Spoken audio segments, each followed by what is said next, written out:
late, we're gonna get beaten. Oh With shit! sticks. There's gonna be one dickhead that's gonna point it out. At least we're not Yeah. 5 minutes early. Oh, God yeah, forbid. that was the worst. Oh, that's what we were discussing 30 minutes before. They don't like it when we're early. They're more pissed when we're early than late. I don't know how I feel about that. Somebody's always gonna have something to fucking say. I was Hey. already late for my stream today. Yeah, you got to window keep. guy. I was carry on the time for tradition. work today. Nice. I was on time for work every day. It's so weird talking to you guys so late. Yeah, Yeah, man. I don't like it. I'm ready to go to bed. It's 6 p.m., man. This is we're like 20 minutes away from bed. Supposed to be eating food right now instead of Dang talking it, to you guys. AJ. Technically, you're 4 days late. Shut up. I want to hear it. Thanks for being here. Get him here. Get him here. I mean, he's right. We are 4 days. He's not wrong. Wait. Or are we 4 days early? Damn it. Did we put it 3 days. Wait, no. 3 wait. days? Wait, did we put I a don't know how to date do on 4 the days. thumbnail? That's 1 day for each cracked fucking rib. Give him a break. Hey, can you take down the date from the thumbnail so we're not exposed here? We say we're early. Well, I was thinking we'd just go with like the week of. Yeah, there you go. Then it's the strategic surprise. thinking right there. Then it's the surprise when we go live. Hell yeah, we just surprise everyone when we go live. Why is my cat outside? Hey, I think we're live. Okay, cats go outside, guys. I Cat. think. Hello. Hey everyone, how's everyone doing? Hey. Guys, I'm you glad guys you're live, podcast. man. Japanese Yeah. music news. That's what we talk about here. On a everybody. Wednesday. On a Wednesday. This is a Wednesday. You know, We might this have for a whole different crowd here. Are Today. they going to be Wednesday every day from now on? Every day is going to be Wednesday? That's a lot of Wednesdays. No, the podcast. No. I think sorry again guys about Sunday. Shit happened. But we're glad you guys are here. So hopefully we are getting some other people that don't normally get to check out the podcast. Hope that's the case. How are you guys Yeah, doing? they're glad you're alive, Alan. Yeah. We're all happy good. Alan is alive. Yeah. I was what was it? I think there was like I can't. By the way, that's how I laugh now. The void pain. I have to laugh through my mouth like In short bursts. short bursts. Have a new goal to this podcast.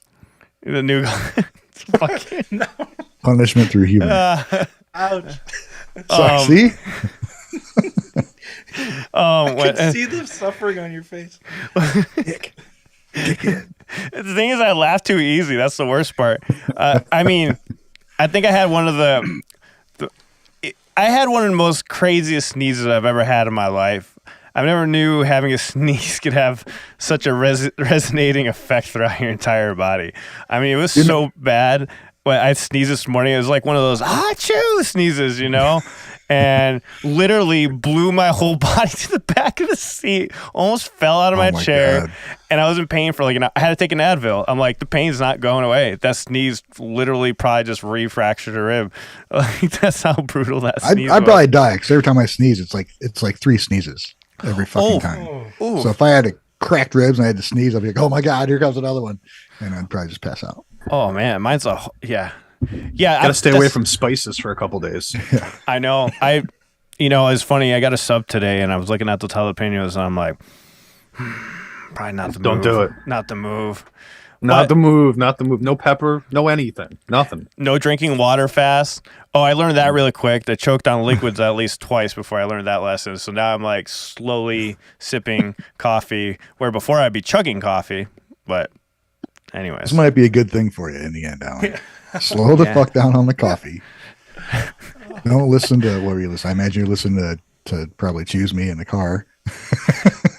Man, I was listening to the band-maid acoustic album. Nice, peaceful, happy music. Luckily, my CDs were not in the car. For those who are wondering, I had a bunch of video games. CDs are in the car. Normally I had it in a CD player. I had the acoustic album in there for like forever, but I took them out for one of my streams so I could rip it onto iTunes so I could play it while playing video games online. So the CD was not in there. Believe it or not, though, my glasses, I went to go get my glasses for my car. Some of you guys already saw the accident, and not a single scratch. Oh, Wow. They That's survived. Yeah. Anyways, enough about that. We got an interesting article to start off with. So it's top 7 bands that made waves. It kind of was fitting to what Joe was saying in a earlier podcast. We were talking about he wants to do an article about the bands that made biggest impact or stuff. So this is biggest waves overseas. We're working on a great thumbnail with wave like flying over the ocean for this, but we failed you guys. We're sorry. I'm kidding. But you can picture it in your The rest of imagination. my body. What do you mean? I want to see. I'm trying to imagine what you mean by that comment. It's like gonna put my head on a pterodactyl or something. Oh no, it had to be your full body, bro. It was supposed to be wave flying over the ocean. You with wings. Yeah, you're gonna be Making waves. There'd be a bunch of you. It's making waves overseas. I need to Let's get go literal. It'll be like cables. just a flock of waves flying over the ocean. It's just his face at the end of each wave. That'd be funny. Yeah. Now I was going through these songs. There's some of these songs I've heard, some of these bands I've heard. So the past Japanese songs. This was an article about a year ago.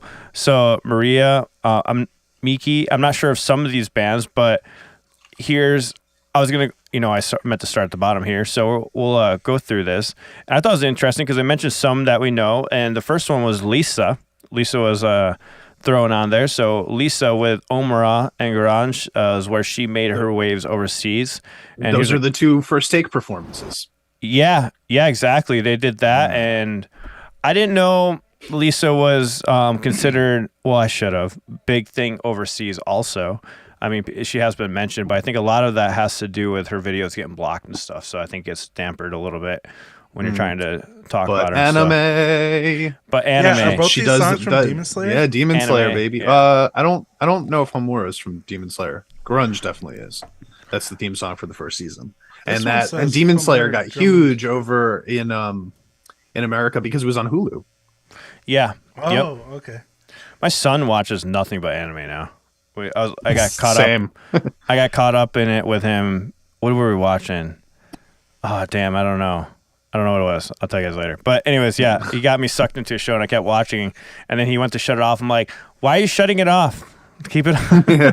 It'll do that, man. Those episodes, sometimes you just watch. It feels like you're 4 minutes in and then the episode ends and you're like, oh, well, I guess I got to watch another one now, right? Yeah, they're too short, man. good They're way writing. too short.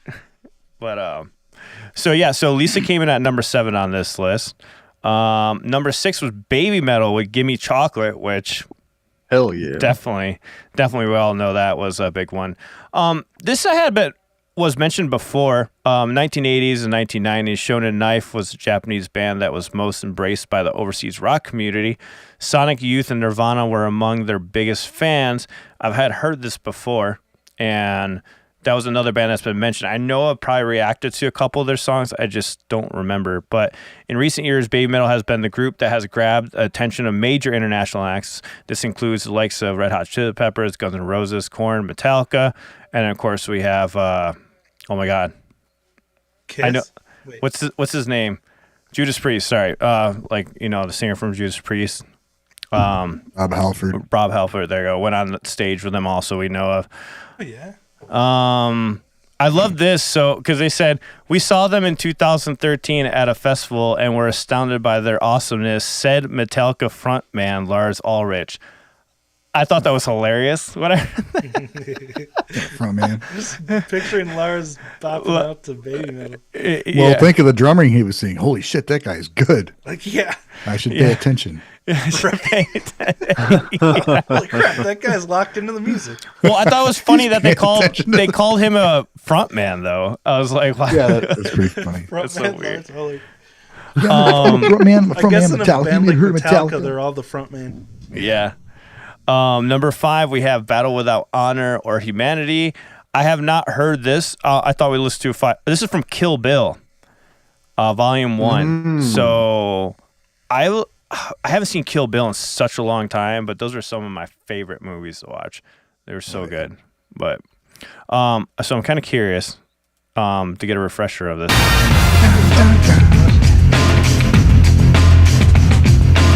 Hey, it's Luke. I didn't even know it was like a Japanese song. I guess I didn't even think anything of it. You know, I just thought it was like. Supposed to have sound. Yeah, I don't hear anything. Oh, you guys. Oh, let me turn on original sound. Sorry, that's why you guys can't. Now, can you guys hear it? Thank you.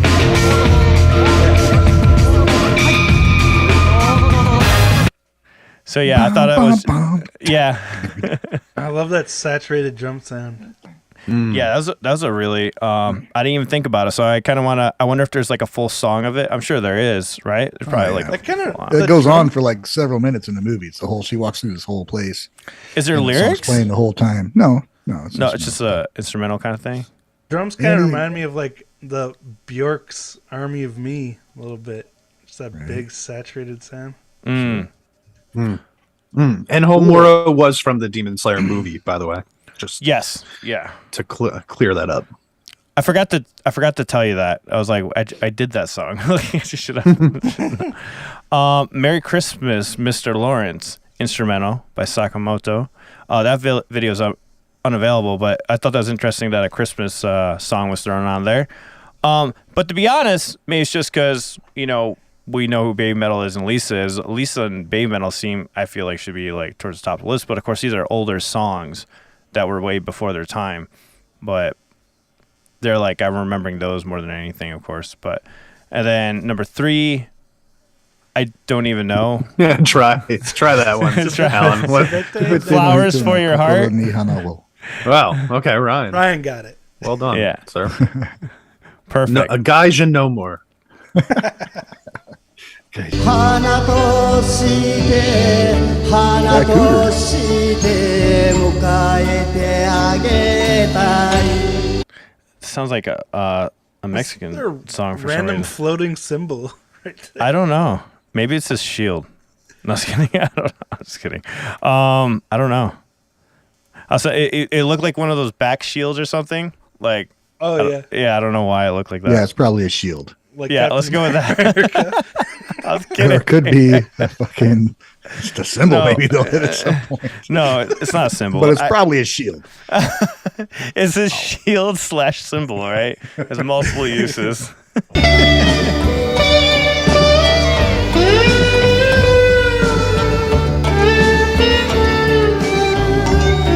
Oh, it's an umbrella. Oh, it's an so umbrella. there you go. Well, we're all wrong. Umbrella. It's not even. It's not even a Not symbol. a good shield, umbrellas. Yeah. Unless you're shielding against the rain or light. And then Unless this. it's made of. Never mind. It's made of. That metal from Wakanda. I can't remember. Oh, vibranium. Vibranium? Yes. Yeah. I knew what you're talking about. Then it's just a shield. It's not. Made out of vibranium, It Ryan. still blocks the rain, right? Yeah, I imagine it would block the rain. During rehearsals, Marie asked All me why right. fans Number always 2, we have "Kiss in the Dark," Pink Lady.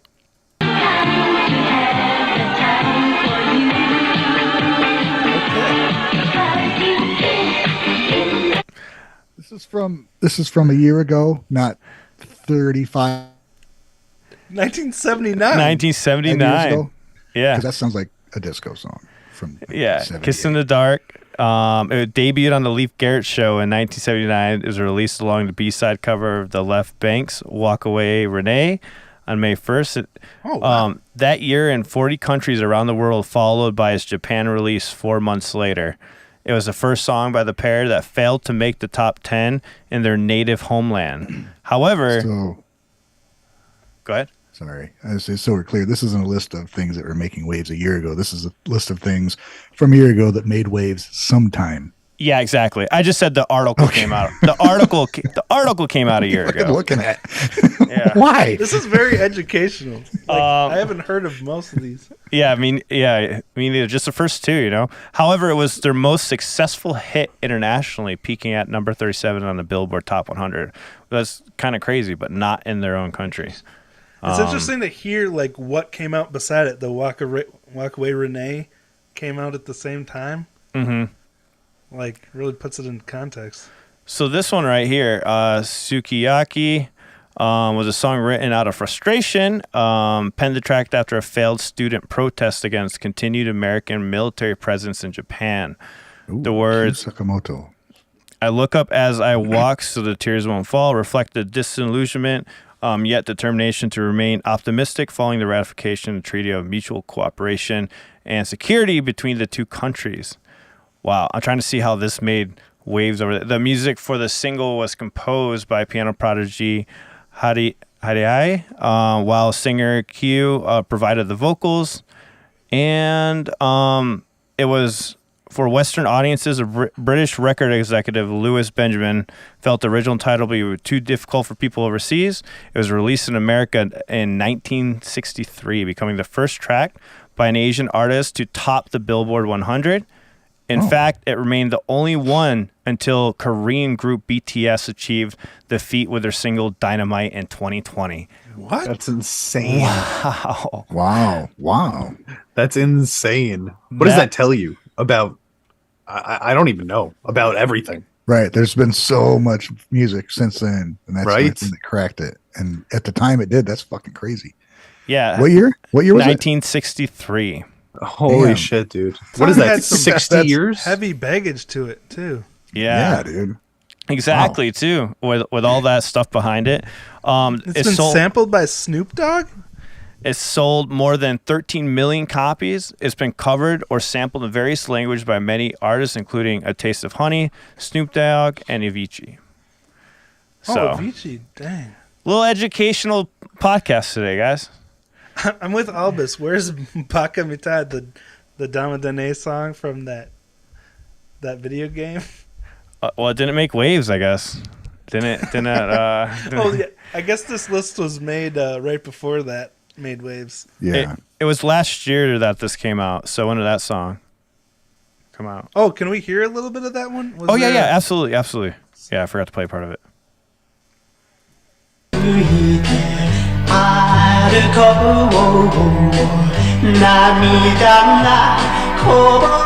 That sounds really good, actually. He has an amazing voice. It sounds like what I think of when I think of the era. Also, Yeah. Yeah, Very like a very Western sounding. yeah, it approach. did. It sounded like 60s kind of pop sound, which I love, by the way. yeah, me too. He sounds good, though. Hey, he's whistling. Memorial Clover Z covered this? With vibrato.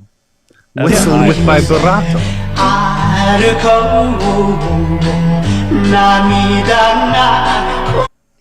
Wow. All right. That's I would cool. listen to that. I That like was it. fascinating. That was my favorite thing I've heard on this channel ever. Wow. I think that's true, Quite Tim. high praise from Champ. damn more than the new better than Band-Maid. I know. I was gonna say, wow, better than Band-Maid Unleashed. Woo, Fucking bastard. amazing. All right. By the way, go to the Gaijin guys and vote for Gion Cho. Battle of the Songs. Oh, I want to what is- vote it. what is that against up it just against, because. We're about to get to that too after our Justin Hawkins reactions to Babymetal Give Me Oh, Chocolate. sweet. We'll go ahead and talk about the voting and all that stuff. With that going on. Before we go forward, though, you guys want to talk about your weeks, or do we even care? Our weekly Does match. anybody have anything more interesting than a car flipping over 4 times? Right. That's a hard one to beat, I think. I got my camera working. I mean, That beats it. Wow, I that can does it, actually- man.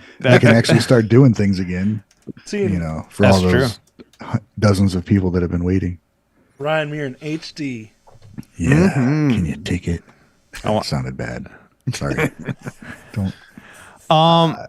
Well, I do have No. anything else, Ryan?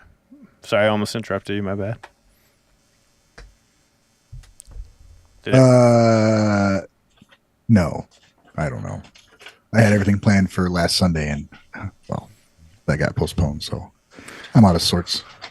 You should have kept that all up, you know? That's what I did. I didn't close the window. I just left it open. All the tabs. I was like, I'm not going to even close this. There was too much work because I was like trying to craft everything together. And I'm like, I'm not going to even close this. So, fucking mosquito. Mosquitoes To in me, the it was just studio, guy. technical difficulties for the last few weeks, and it's been a fucking stressful nightmare, and I got it all sorted out, so I'm happy. That's all I'm That's awesome, man. Good to concerned hear. about. I know I saw Wave do a jam session. I watched that a little Thanks bit. to Wave helped me out, suggested what to get and how to make it work. So, thanks, buddy. Yeah, I'm glad it's working for you. I wasn't invited. There goes my week. Huh? Invited to what? I don't know. Alan said he invited everybody to a jam session. I wasn't there. I didn't say all that. I said I watched Wave's jam session. Oh, okay. I was copying Ryan when I did that. What? Just like a random little improv guitar, except Went live on accident and decided to just go with it. yeah, pretty much. That's how. Yeah. I've been Well, next time we'll have to do that together. Is that what's happening right now? It's your turn wherever you want it to be, Wave.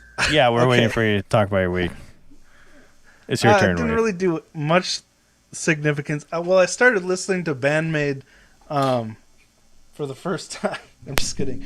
What's the album called? Just Bring It.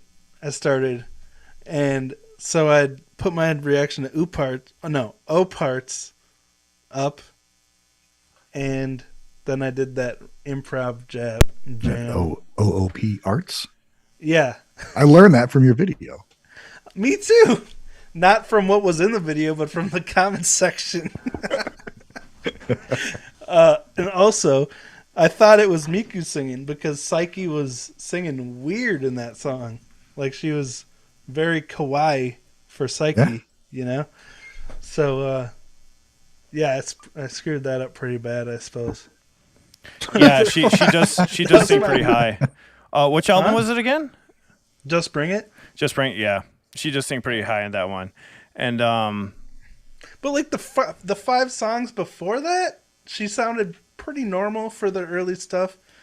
Like not super high. It was, her voice was different back then, but it didn't sound like cutesy and kawaii.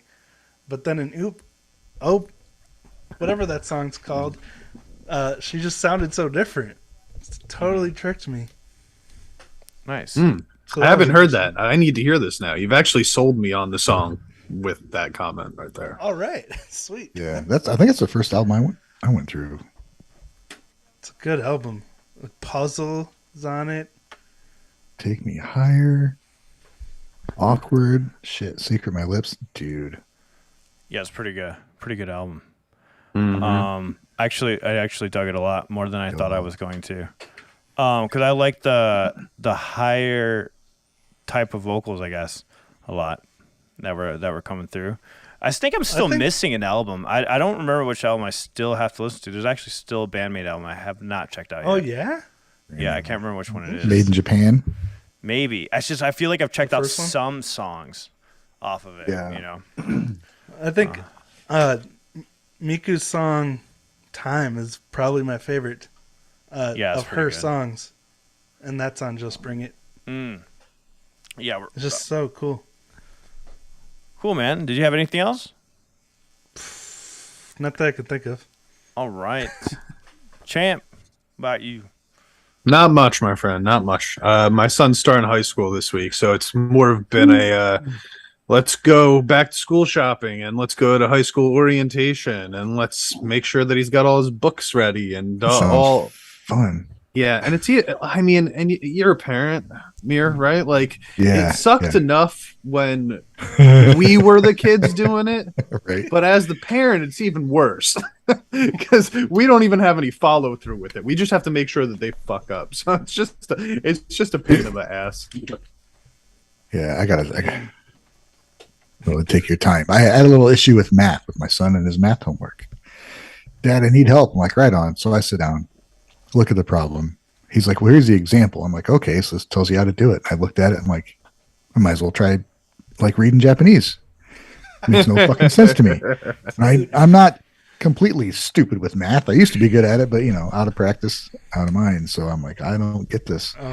So I asked I got a bunch of freaking geniuses on my Discord, and of course one guy pops in, oh, you got to cross multiply, blah, blah. I'm like, oh yeah, I got it. And then, kind of figured it out. It's just algebra stuff. And I'm like, I think this is it, then he looks and another guy comes back. He's like, well, yeah, I think that is it. And, so I decided to just put the equation into Google, and then Google brings up, here's your thing.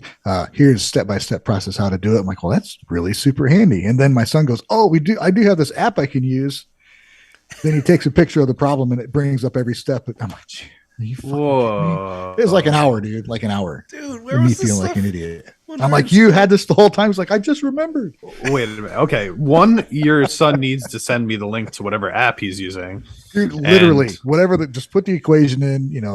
If it's a fraction, just put your slash. Just type it out into Google, and it'll tell you exactly what you need to know. Could you imagine if we had this when we were kids? Shit. Like the amount of time I'd be terrible at math today because I never would have had to practice anything because I would have just Googled everything. I don't It's know ridiculous. what I think about that. Like, how Yeah, I it mean, feels like it's going to be the- bad in the long run. The main problem was because of that. I think, like the descriptions involved a bunch of terminology that unless you were taught the terminology, you couldn't follow what it was fucking doing. True, and they switched up that math like 10 years ago or Right. something like And that if- into the so- new type. My kid, being like me, didn't really pay attention that much in class. But with us in school, it's like, here's how you do math. You just do the math. And this is, it was just like all this other shit. I'm like, man, Yeah. yeah. You guys fucking are making me use that feel cheat code, stupid. bro.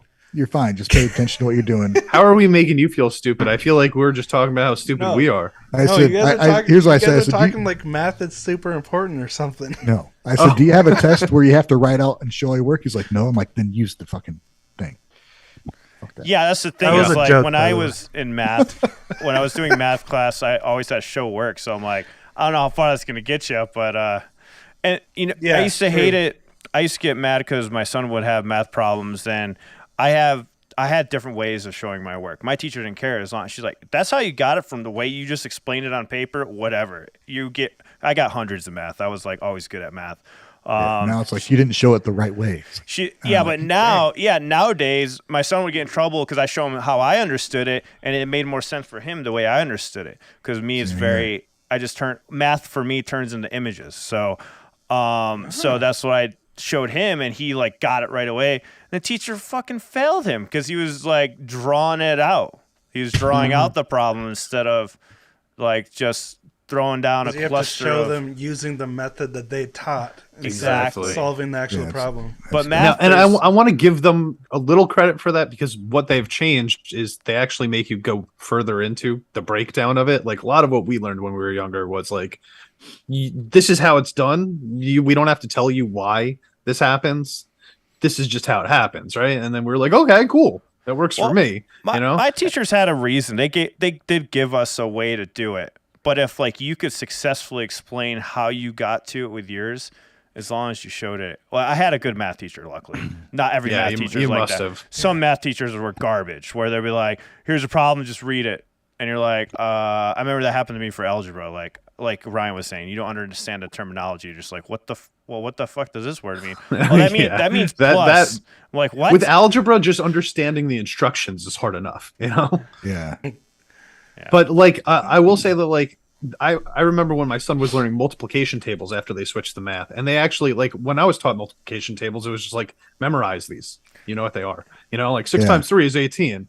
But when he was doing it, he had to write in like equations that got him to that. And I was like, this is a huge pain in the ass, and you don't have to do this at all. But ultimately, I guess it is beneficial, because you understand it a little bit better. I was one of those weirdos that'd be like, I love long division. Like, Dude, that's I like so math interesting too. to me because I would never expect someone who is a musician to be so into or so good at math. oh, Really? I sucked at English and everything I else. don't know. Never mind. There, Yeah. I feel like there's math in guitar. There you is. know, like Yeah. counting the octaves and like the strings. You know why I like Your why I goal is like to count to math? eight. Math. The reason Yeah, why, you Not know how to these count like eight. crazy complex things just for the sake of being complex the reason why I like math is that you'll because never use. there was always just one answer. Like Right. there's an answer. And in school, that's why I was. I'm like, math, it's fucking math. You do the math Yeah. and you get the thing. With Yeah. English, there's like multiple answers, and I'm like, fuck this. I just want to. No, it's so much better, dude. Because in math, if you fall asleep for just 15 minutes in class, you're fucked because you missed Exactly. whatever mattered, and then you can't catch up ever because they're always going to be further than you It all by 15 minutes. stacks. You It use all this stacks on information to stacks make on sense of stacks, this. bro. Math came easy Give me for the me. English where I I can make skipped- shit up and hope that they like me. Exactly. Oh man, but they used to hate reading my English stuff. It was horrible. But anyways, math though, I could skip suck. We're like school complete opposites. forever. I could skip school. No, I'd write about some morbid stuff, and they didn't like that. But they're like, That'll do it. I was accused of plagiarism because they said they were like, the way you pay attention in class, there's no way you wrote this. And I was like, oh. yeah, I did. You're stupid to write this good. Wait, I was stupid because I had ADHD. Oh They didn't god. understand yet, Wave. They didn't understand yet. All right. Well, let me talk about my weekend. Let's get back into Justin Hawkins' reaction. We're gonna start that one, guys. Sorry for the little derailment. That's interesting. It's weird. We're all different when Math it comes cast to every math. Wednesday. Yeah, math class. We're gonna start doing math class podcast. So, my Math week. class podcast. Trademark that shit. Yeah. Oh, you got a mosquito Got it. too. Yeah, I missed goddamn. mine. Bit me right on the fucking hand. If we transition to math, then I have no business being here. This might help. We're you. trying to get you to learn. Wait, I know. Me neither, we're trying, buddy. We're Me trying to help. neither. We're trying to I got help. a secret. Champ can be the Fucking students. Google it. I will be asleep in minutes. I already said this, bro. There's no way. So my week was pretty good considering up until Sunday. I don't even know what I did. I guess it wasn't that good because I forgot it. I forgot most. That's okay. You have reason for forgetting, bro. Oh. Temporary amnesia. But good news is I do have a new song coming out with my project with Anastasia, and that's coming out this Friday. You guys should go set a reminder for it. I play bass for this project. It's called I don't even know what we're calling the band yet. Oh yeah, Lunaracity is the name of the band, and it's Rivers of Death. I didn't even know the name of the band until right now. So With Lunaracity or Rivers of Death? Lunaracity is the name of the band. Rhapsody. Okay. Yeah, Rhapsody. And then the name of the song is Rivers of Death. And Cool. so Jolly. it is. It's very Yes. Sounds like happy. it would have fit into my live stream today. Is it a holiday song? Yeah. Sounds so, like my math Halloween class. song.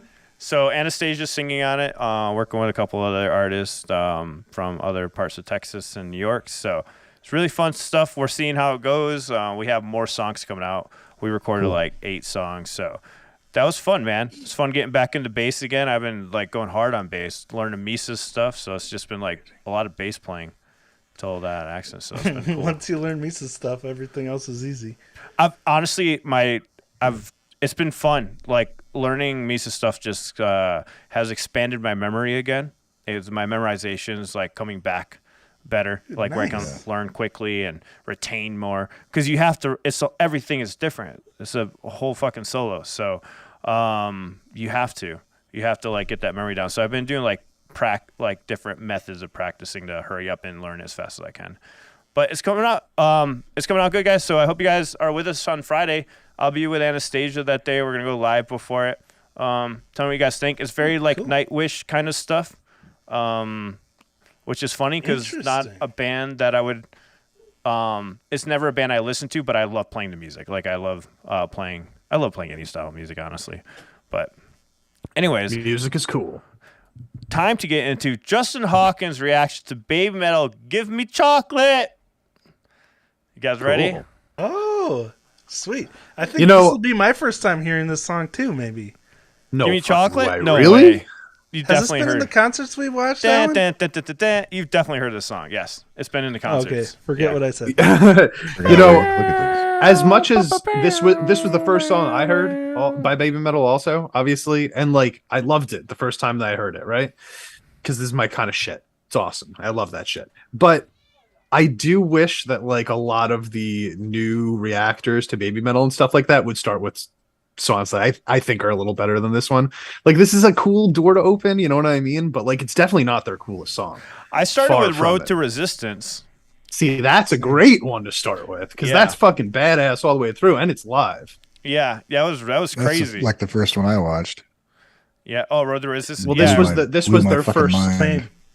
this was their first single, so a lot of people watched this one first. You know, it was kind of like Thrill wasn't, I don't think, Band-Maid's first single, but like it was their first music video, I think, or something like music that. But like video. a lot of people start in a certain place, right? Yeah. Right. That was the one that cracked the doors open for him and got him a lot of Popped off. popularity. So I think the first wave of like a lot of reactors did "Gimme Chocolate," and the second wave was like "Road to Resistance." It's always one of those two songs, but people would get pissed off if you showed them "Gimme Chocolate" first. They'd be like, "No, why would you show them that one first? Show them the "Road to Resistance." So I think people finally just started doing that. That, if I remember correctly, that's what you see in the comments a lot.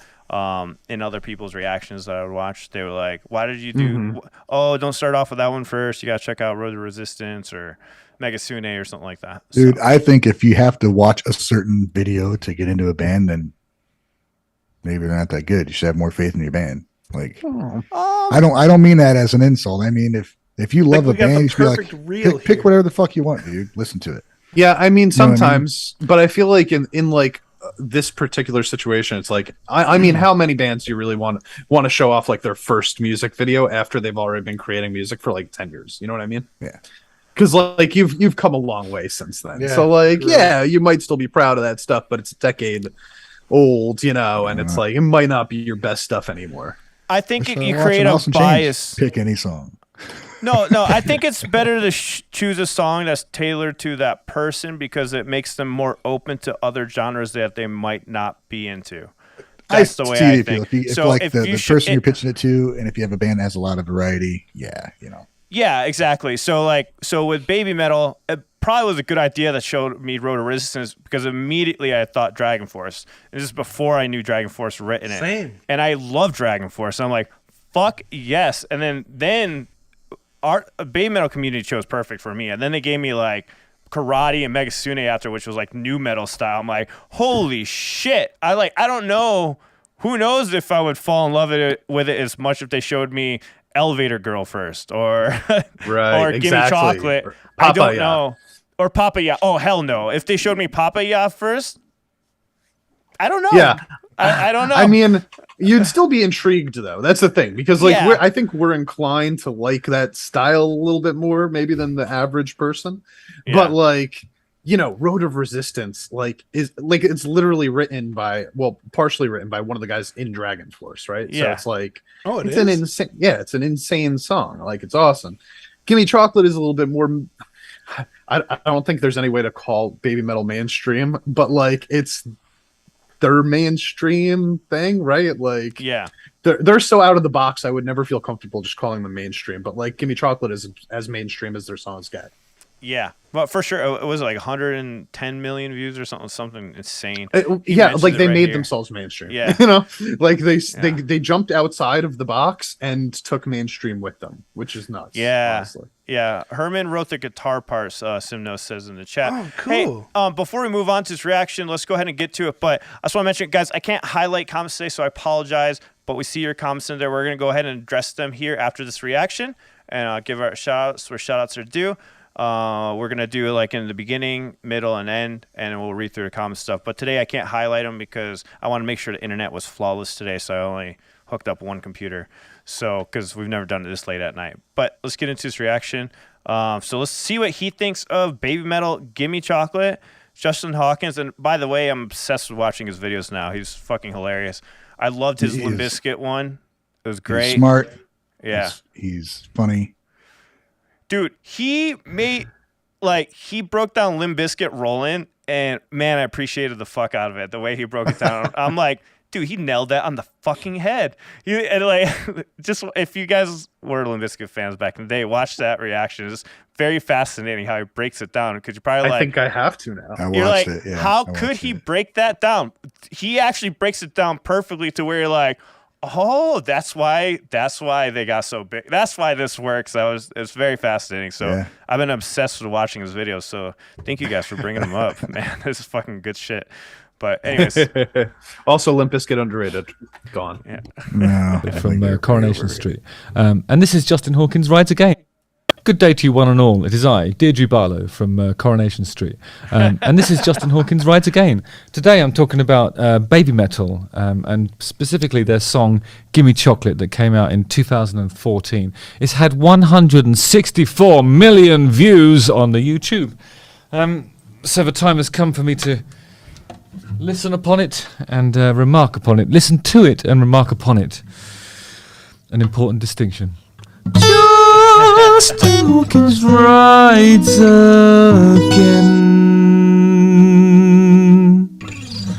I like that one better.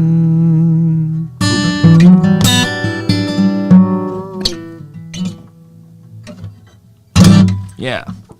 Nice. Perfect ending. Whenever I do wear my brother was always concerned that me wearing like women's clothing would just sort of it would sort of he was worried that it would resemble that period of time when Kevin Rowland from Dexys Midnight Runners was wearing women's clothing, and I suppose it does to a degree. For those listening, just Hawkins wearing this like silver, very slim dress, pretty much chest exposed. For Might those see listening, a nipple today. you might see if you go watch this video or clip later, you get to see some nippage. Rate his dress in the chat and in the chat right now, guys. I honestly didn't realize that was a dress until you just said it right now. I thought it was just like a really low cut tank top. Deep. I mean, yeah. It's a U. It's not even a V. It's a U. A deep U cut. Guys, I think we should start Some wearing guy thighs over dresses. here. We should start wearing dresses. I'll wear a dress next week. Let's go. Alan, Go ahead, I feel dude. like you've been We'll trying all to be get us right to do this there. for a long time, and I think it's just time for you to admit something, man. If you want to wear a dress, fucking wear a dress, dude. I don't care. But Yeah, what are don't you try and waiting make for? us. I'm not gonna wear a freaking dress. It's a team. This is a team podcast, team effort. You know? Not He's if you're the been only one subtly willing to do it. he's been subtly trying to add us. I know. to his I dress even collection. got Justin Hawkins on here, like advocating for it. Just trying, guys, and doing my best. But I'm Well, now a I huge saw Justin Kevin do Rowland it, fan, so. But the thing that concerns me though is my mum says that when I wear a dress, I walk more like a sailor than usual. Captain But, Jack Sparrow. I do a lot of running, so my legs. It doesn't matter about that stuff. Anyway, so Babymetal are a Japanese kawaii metal band. Kawaii, I thought that was a synthesizer brand actually, but apparently kawaii metal bands combine elements of heavy metal and J-pop. And it was pioneered in Japan in the early 2010s. Kawaii means lovely or lovable or cute, and it refers to the culture of cuteness in Japan. Kobayashi, the producer, explains that he was just trying to do something that no one had heard before. Simple as that. Just breaking new ground, pioneering, and to paraphrase Kobayashi, just trailblazing. That we might, he's hacking through the undergrowth so that we might live to see a new section of sky through the forest canopy. It doesn't matter what he said. Alex Weiss of Paper defined the genre as hard rock with sugary sweet pop hooks. I'll take it. Other critics have called the band a novelty group. That's the thing that does it for me with them. Is just like it's so fucking heavy with just hooks, like just beautiful vocals. Always the best thing.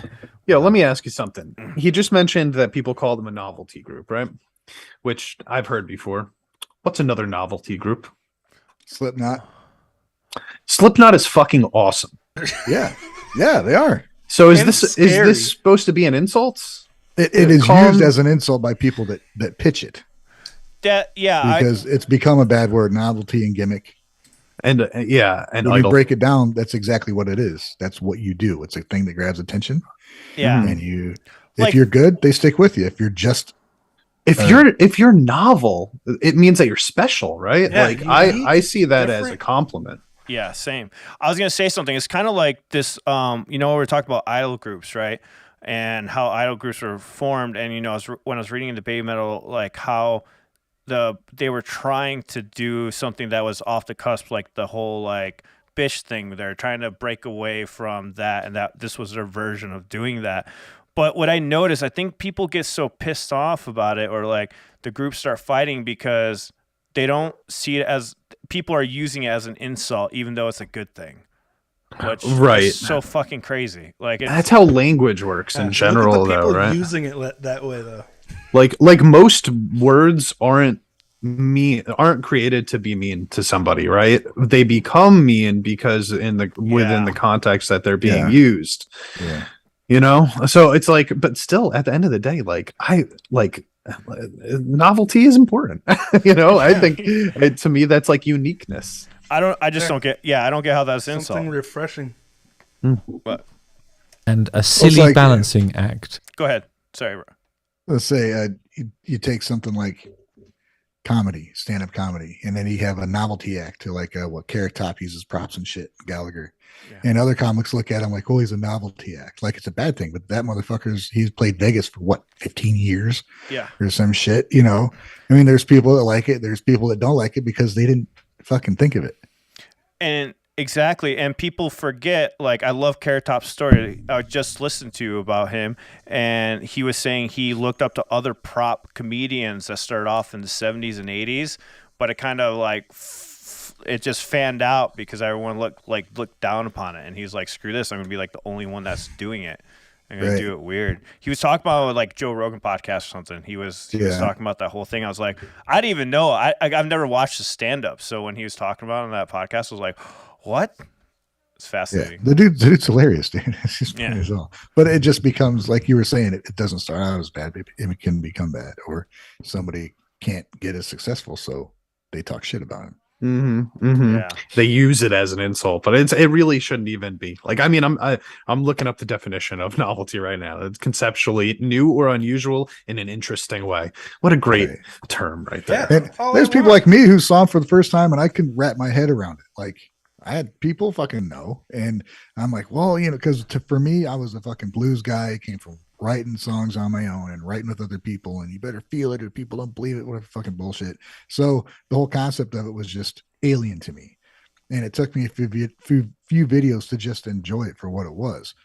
Fucking great metal with some great singing and it's fun to watch, man. It's just fucking cool. So hell yeah. it's Alien, another word for novelty, right? I'm looking for novelty, baby. Give me all the novelty out there. Yeah, I think. Are we talking about Nickelback right now? What? Shut the fuck up. Oh, Ryan's favorite band, Nickelback. Yeah. He fucking loves that band. We gotta have him on the show. We should. See what they think I would about love to Japanese have him. metal. If we could get Avril through them, then fine. I mean, I don't think you'd be able to hold it together, Ryan. You might lose your shit if we have Nickelback on. I I mean, lose my shit. Fangirl mirror. yeah, fangirl mirror to Nickelback. Oh, great clip that would be. Nothing silly will about all balancing end acts. badly. Hopefully, my producer will be able to find some footage from a 70s TV show of people spinning plates and doing all that stuff.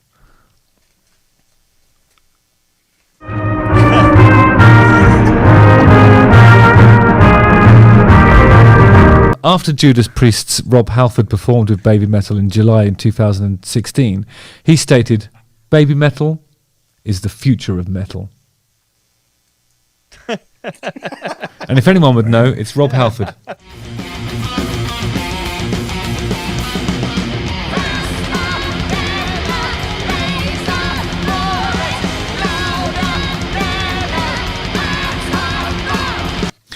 Actually, weirdly, the night I met Rob Halford, he gave me a big kiss on the mouth, and he was lovely. But I think that would have been around about 2016. It was whenever I presented the Kerrang Awards with Benji from Skindred. And Dude, when he mentioned Skindred when I first saw this, I haven't heard Skindred mentioned in forever. I saw them in New York, upstate New York, like a long time ago. You guys ever listen to Skindred? No. It was like I forgot they existed until he just mentioned them as well. they had like one hit on the radio, I remember, for a while, and they just like, and then I never heard from them again. They were like, it's like a reggae metal or something. I was like, I don't know. What? Yeah, That's cool. very interesting. It was like part of the whole, like when you have Soulfly, what's the other bands? Like Mushroom Head, yeah, Skindred, like all those bands. Like they had like a lot of tribal stuff going on. So. Interesting. For our audio listeners, real quick. Oh, never mind. Moments passed. I was going to mention the nipple. Oh, The the nipple. has shown. The nip. Oh, did it poke out?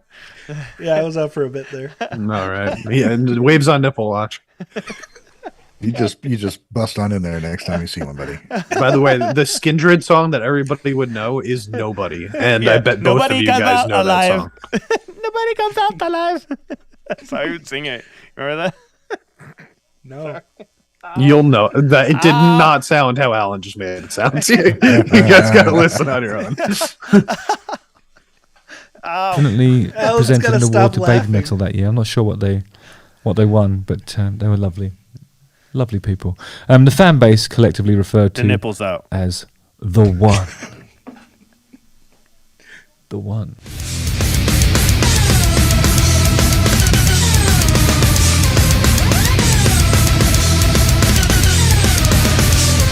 I think that the main guitars that are doing stuff in here, it seems to be sort of pedaling around this. So it's like, I mean, just immediately it sounds like they're probably being played on seven string guitars, because I would imagine that low B that you're hearing, I'm playing an octave up from what's on the record here.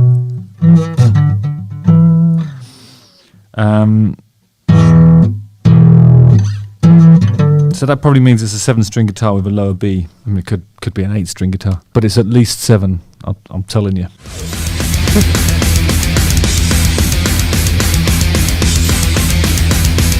Yeah, something. The riff is something like.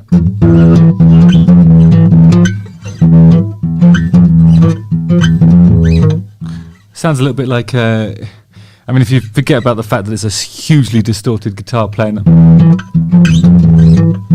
you could imagine it sort of being like almost being like an easy listening.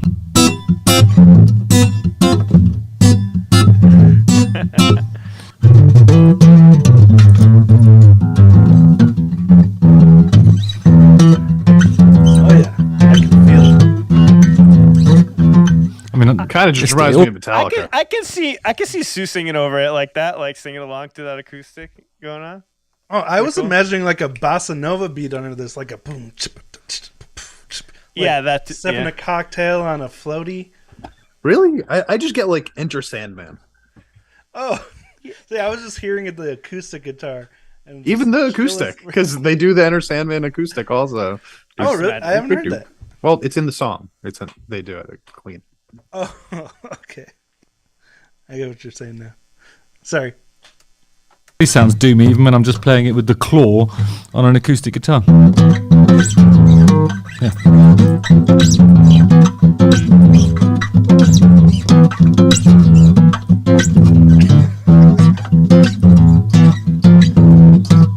I love that he keeps in the little mess ups. So basically, E, F, and a lot of stuff which I feel like the root of the earlier part of the song is probably here. B. Lovely stuff.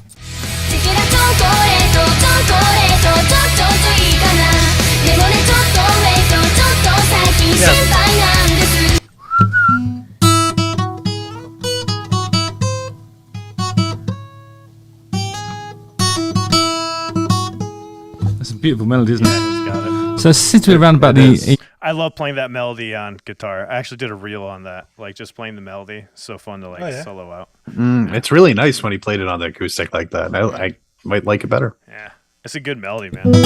E major, but then the melody goes.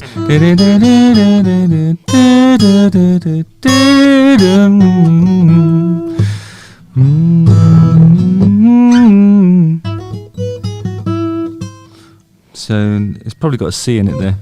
It's like there's like a chromatic walk down in between there, which is really cool on that melody. It's really awesome. That's I think that's what I think he was trying to get to. Like it goes down like just chromatic, but then has the melody on top, which is really cool. Let's hear what this is like if you just reduce it to an acoustic guitar strumming and. I want to play it acoustic Roger now. Whittaker style whistling.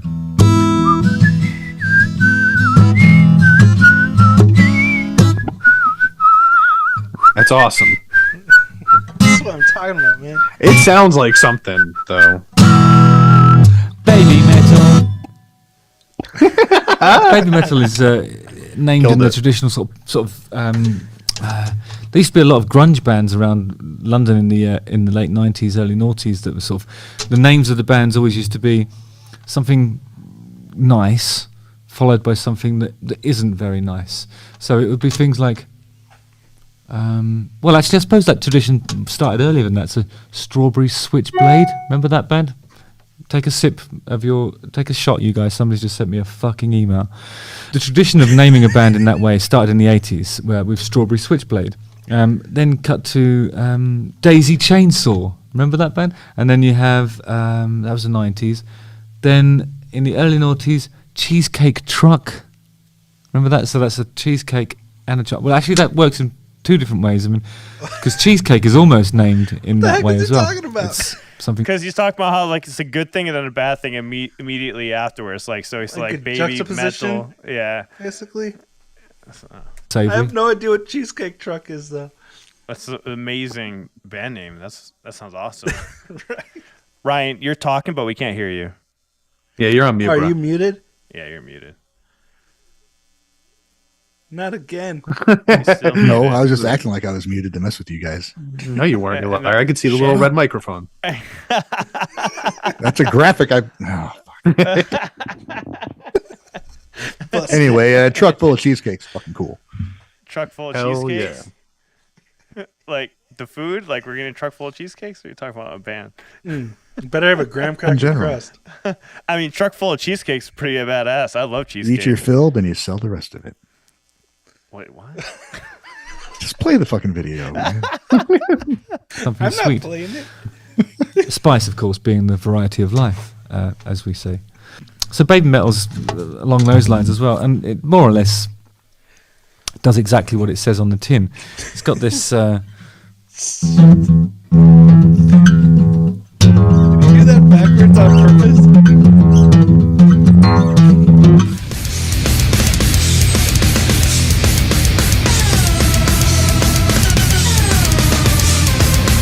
But then, that's obviously riffing around there, and there's some choreography that looks innocent and sweet and all that stuff, but there's menace in the music, and it's powerful and really well played. And then it comes to this lovely melodic bit. La, da, da.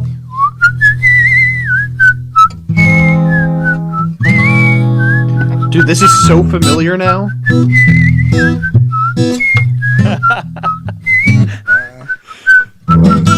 I mean, it doesn't do that bit at the end, and it's not played in that way. It's much Alec, faster. can you pause that for a second? Yeah.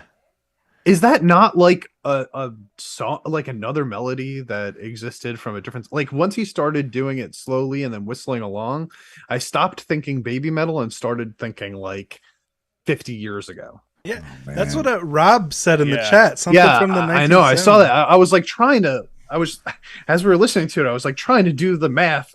Hey, it's back. But like I was trying to figure out like what was happening exactly and where I knew it from, but I couldn't put my finger on it. And I saw people in the chat mentioning it. I was like, damn, dude, what the fuck is that? None of you guys think that sounds familiar? I do. I It just does. have no idea what it is. Maybe it's just familiar because it's baby metal. I mean, it might literally Well, just be it's- that, but Yeah, I don't know. No, it's something. I know exactly what you mean. It's like when you're watching those old movies and the lady's walking through like the bed of flowers or something. Like Yeah, I've seen it. exactly. It's like I've I don't seen know my how you just said that, but great-grandmother yes. watch it. And, like I remember, and they're like, it's that old school show movie, and they're just whistling along, walking through. That's what it reminded me of. Like in the Wizard of Oz or something. Bro, yeah, like literally, something like that, yes. but even older. Like, and it's funny the way that the mic picked up his voice was like it felt like it too. Like Yes, like exactly. one of those recordings. Dude, the imagery that you just painted could not have been more perfect for what I had in my mind, bro. Yeah, I felt it too. It took me back. It's actually very soothing. No wonder why you're so happy when you like listen to Babymetal, but like you still have the heavy riffs. That like the way he Fantastic plays melody. it like that. Because now I'm like, no wonder why you just can't stop smiling. Because Give Me Chocolate's awesome. It never gets old for me, that song. I don't know. It's just that song always makes me feel good. You know, I know it's like overplayed or whatever. I could keep listening to it over and over again, but That's a banger. It's a thing we keep hearing when we talk about these bands. Is there's some like there's a type of universal,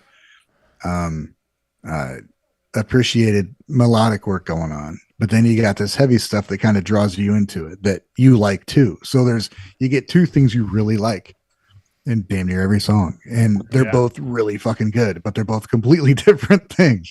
So it's just there's got to be something, dopamine wise in your brain when you're listening to it, where you just get like two different kinds of musical highs from the same song. Is just that's what they kind of built. That's what they were built on, and there's a lot of bands like that are. Their instrumentalism is fucking crazy, but then they got these very pleasant melodies and harmonies on top of it that just kind of trick you into being comfortable, and then they smack you across the face with the bass or something. Like, exactly or with that what I riff, want. like bam, bam, Yeah. like, you know. The drummer's going a million miles an hour, and there's like a really slow fucking ballad vocal going on. You're like, what is happening? But I love it. Oh, great stuff. Oh, don't want to see that. Don't want to see your guys.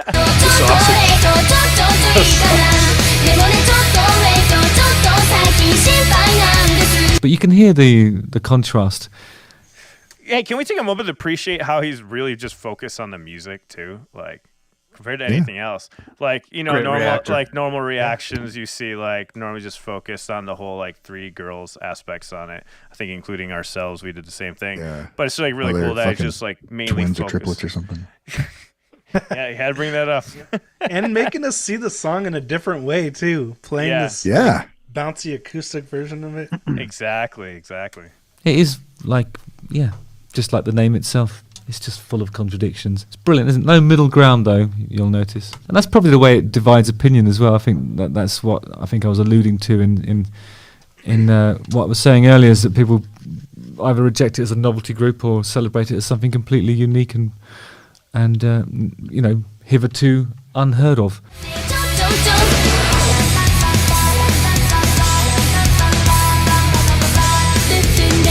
Lovely harmonies on this bit.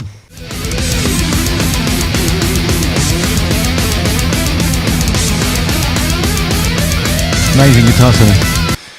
Okay, so I mean, I suppose one of the things we ought to talk about is the imagery, and when you listen to the music in these sort of instrumental sections, and then you're seeing like cute girls in lovely dresses doing naive choreography. I mean, What does he mean by naive choreography? Let him continue.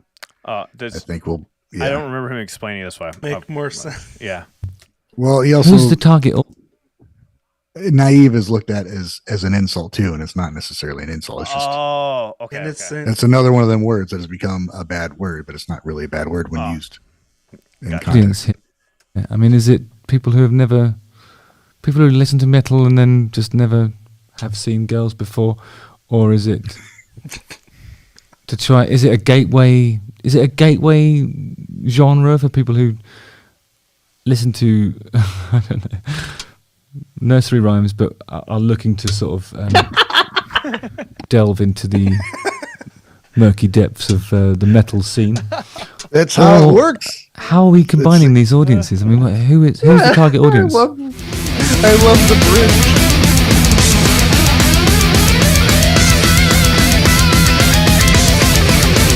The music's fucking. The most badass nursery rhymes ever. Yeah.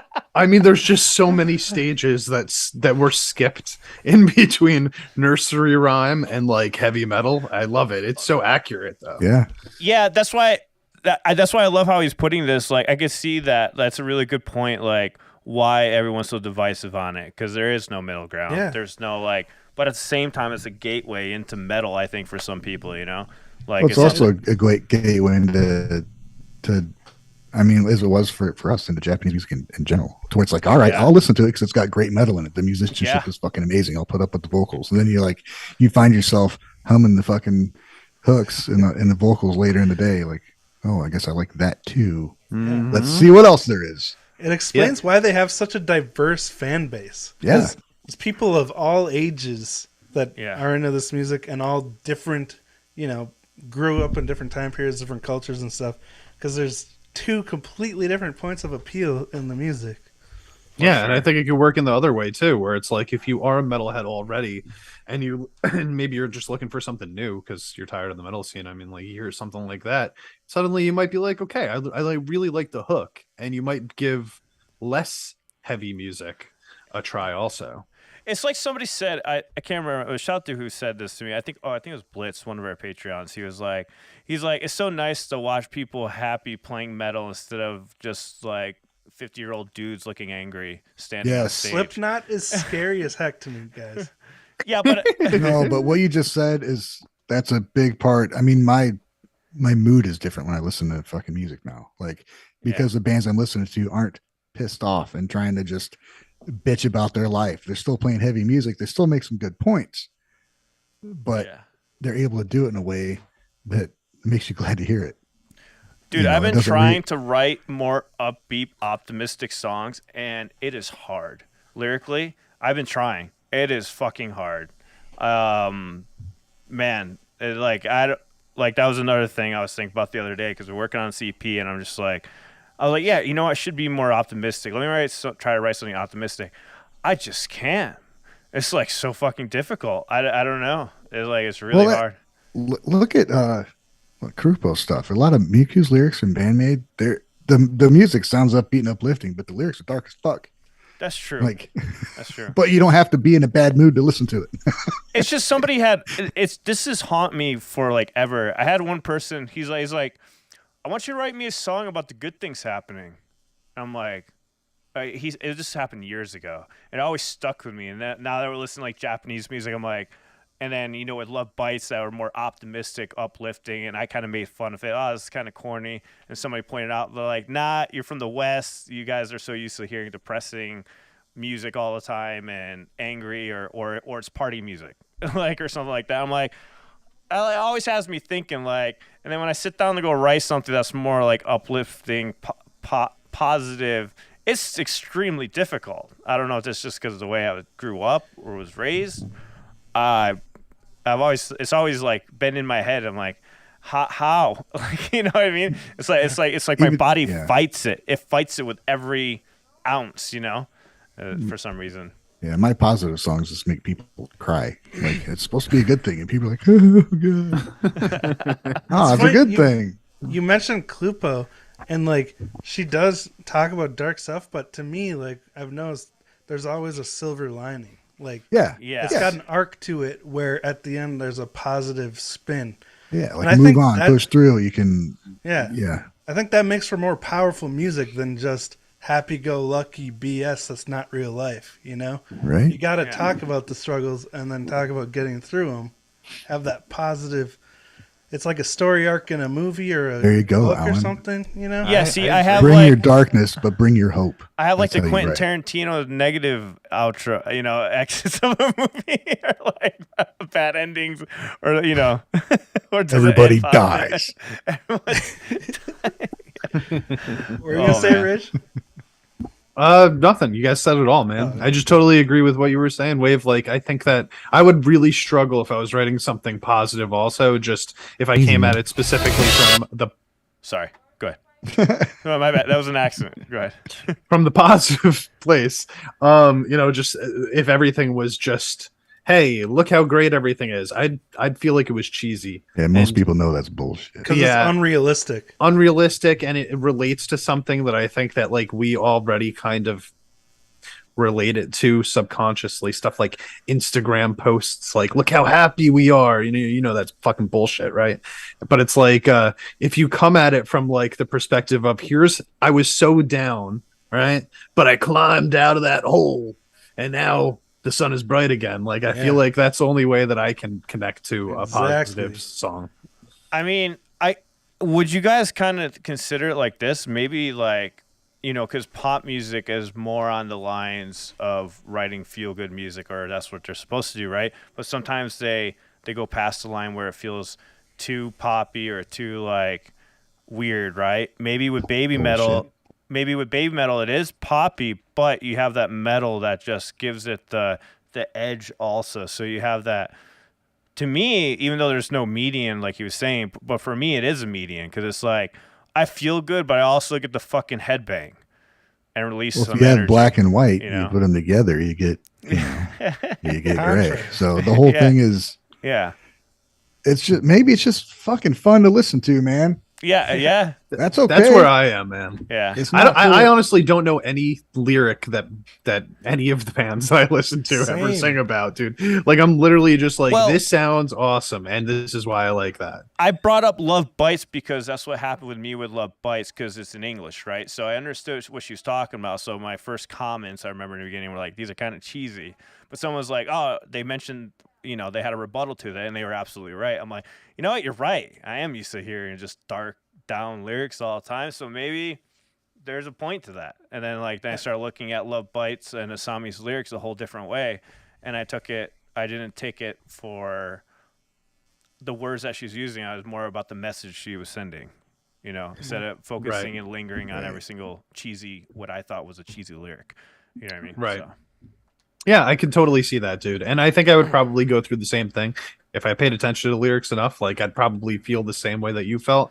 And I think I'd have to go through that same sort of progression from like understanding the message more than just each individual lyric. So, also, they're being translated in a lot of these cases, especially when we're listening to music like that. So it's like, is it an ideal translation coming from there? You never know. Well, yeah, we did a band-maid song, acoustic, Sayonakdori. I always mess up the name. Sorry, guys. You guys know what I'm talking about with Miku. And they had the lyrics on there. Had me bawling the other night. I'm like, yeah, dude. Damn. I was like, oh, shit. Even like thinking about it, I'm like, God damn. Because I love that song.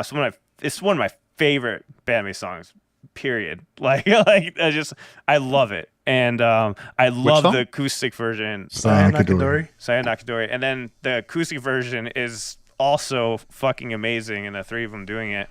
And yeah, we had the translations, the music feed they have on their site. I was like, Eric, let's check it out. We haven't seen it together in a while. Let's check it out. And we checked it out. Fucking, I lost it. I was like, God damn. That's a hard song, man. It's a heavy song. Yeah, that's a heavy song. Powerful song. Lyrically. Well, that's a perfect example of the same contrast that Babymetal has, because it's really like comes in, it's like all happy, and then all of a sudden you get this crazy like contrast that comes in. Yeah. So, and then like Babymetal, I love at the end when she goes to the higher lyrics. I'm sorry. You were saying about Babymetal? No worries. It's just like the same type of contrast that is really fun and interesting to watch, because it keeps dragging you between these two like poles of music, Yep. It's like the music relates, it connects, to the lyrics in the way that it's juxtaposed with itself. Yeah. Good stuff. Exactly. Man, he's highlighting some really good conversations today, huh, guys? Yeah. We should have him on the show. I know. I'm trying. Maybe we can get it going. I joined his fucking Patreon. I'll fucking. Oh, he has a Patreon? I'll join it. Yeah, dude. I'll join his Patreon. Let's like a guy that much, you'd rather support him. Yeah. Hell yes.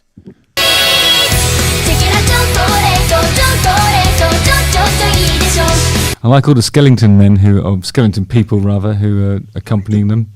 They must remain faceless, but there's no reason why they can't dress up.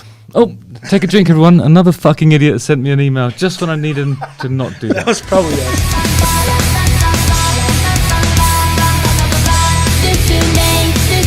I mean, I suppose it's novelty in the sense that it has never been done before, therefore it's novel and new. But it seems to have, it has passed. We've stood. It's just people are obviously still watching it. I mean, billions of people. I'm exaggerating. 164 million people have watched this. So you can't really reject it as a novelty, flash in the pan type thing. It's definitely got some longevity to it, because we're talking about something that was released 8 years ago, and it's still having an impact.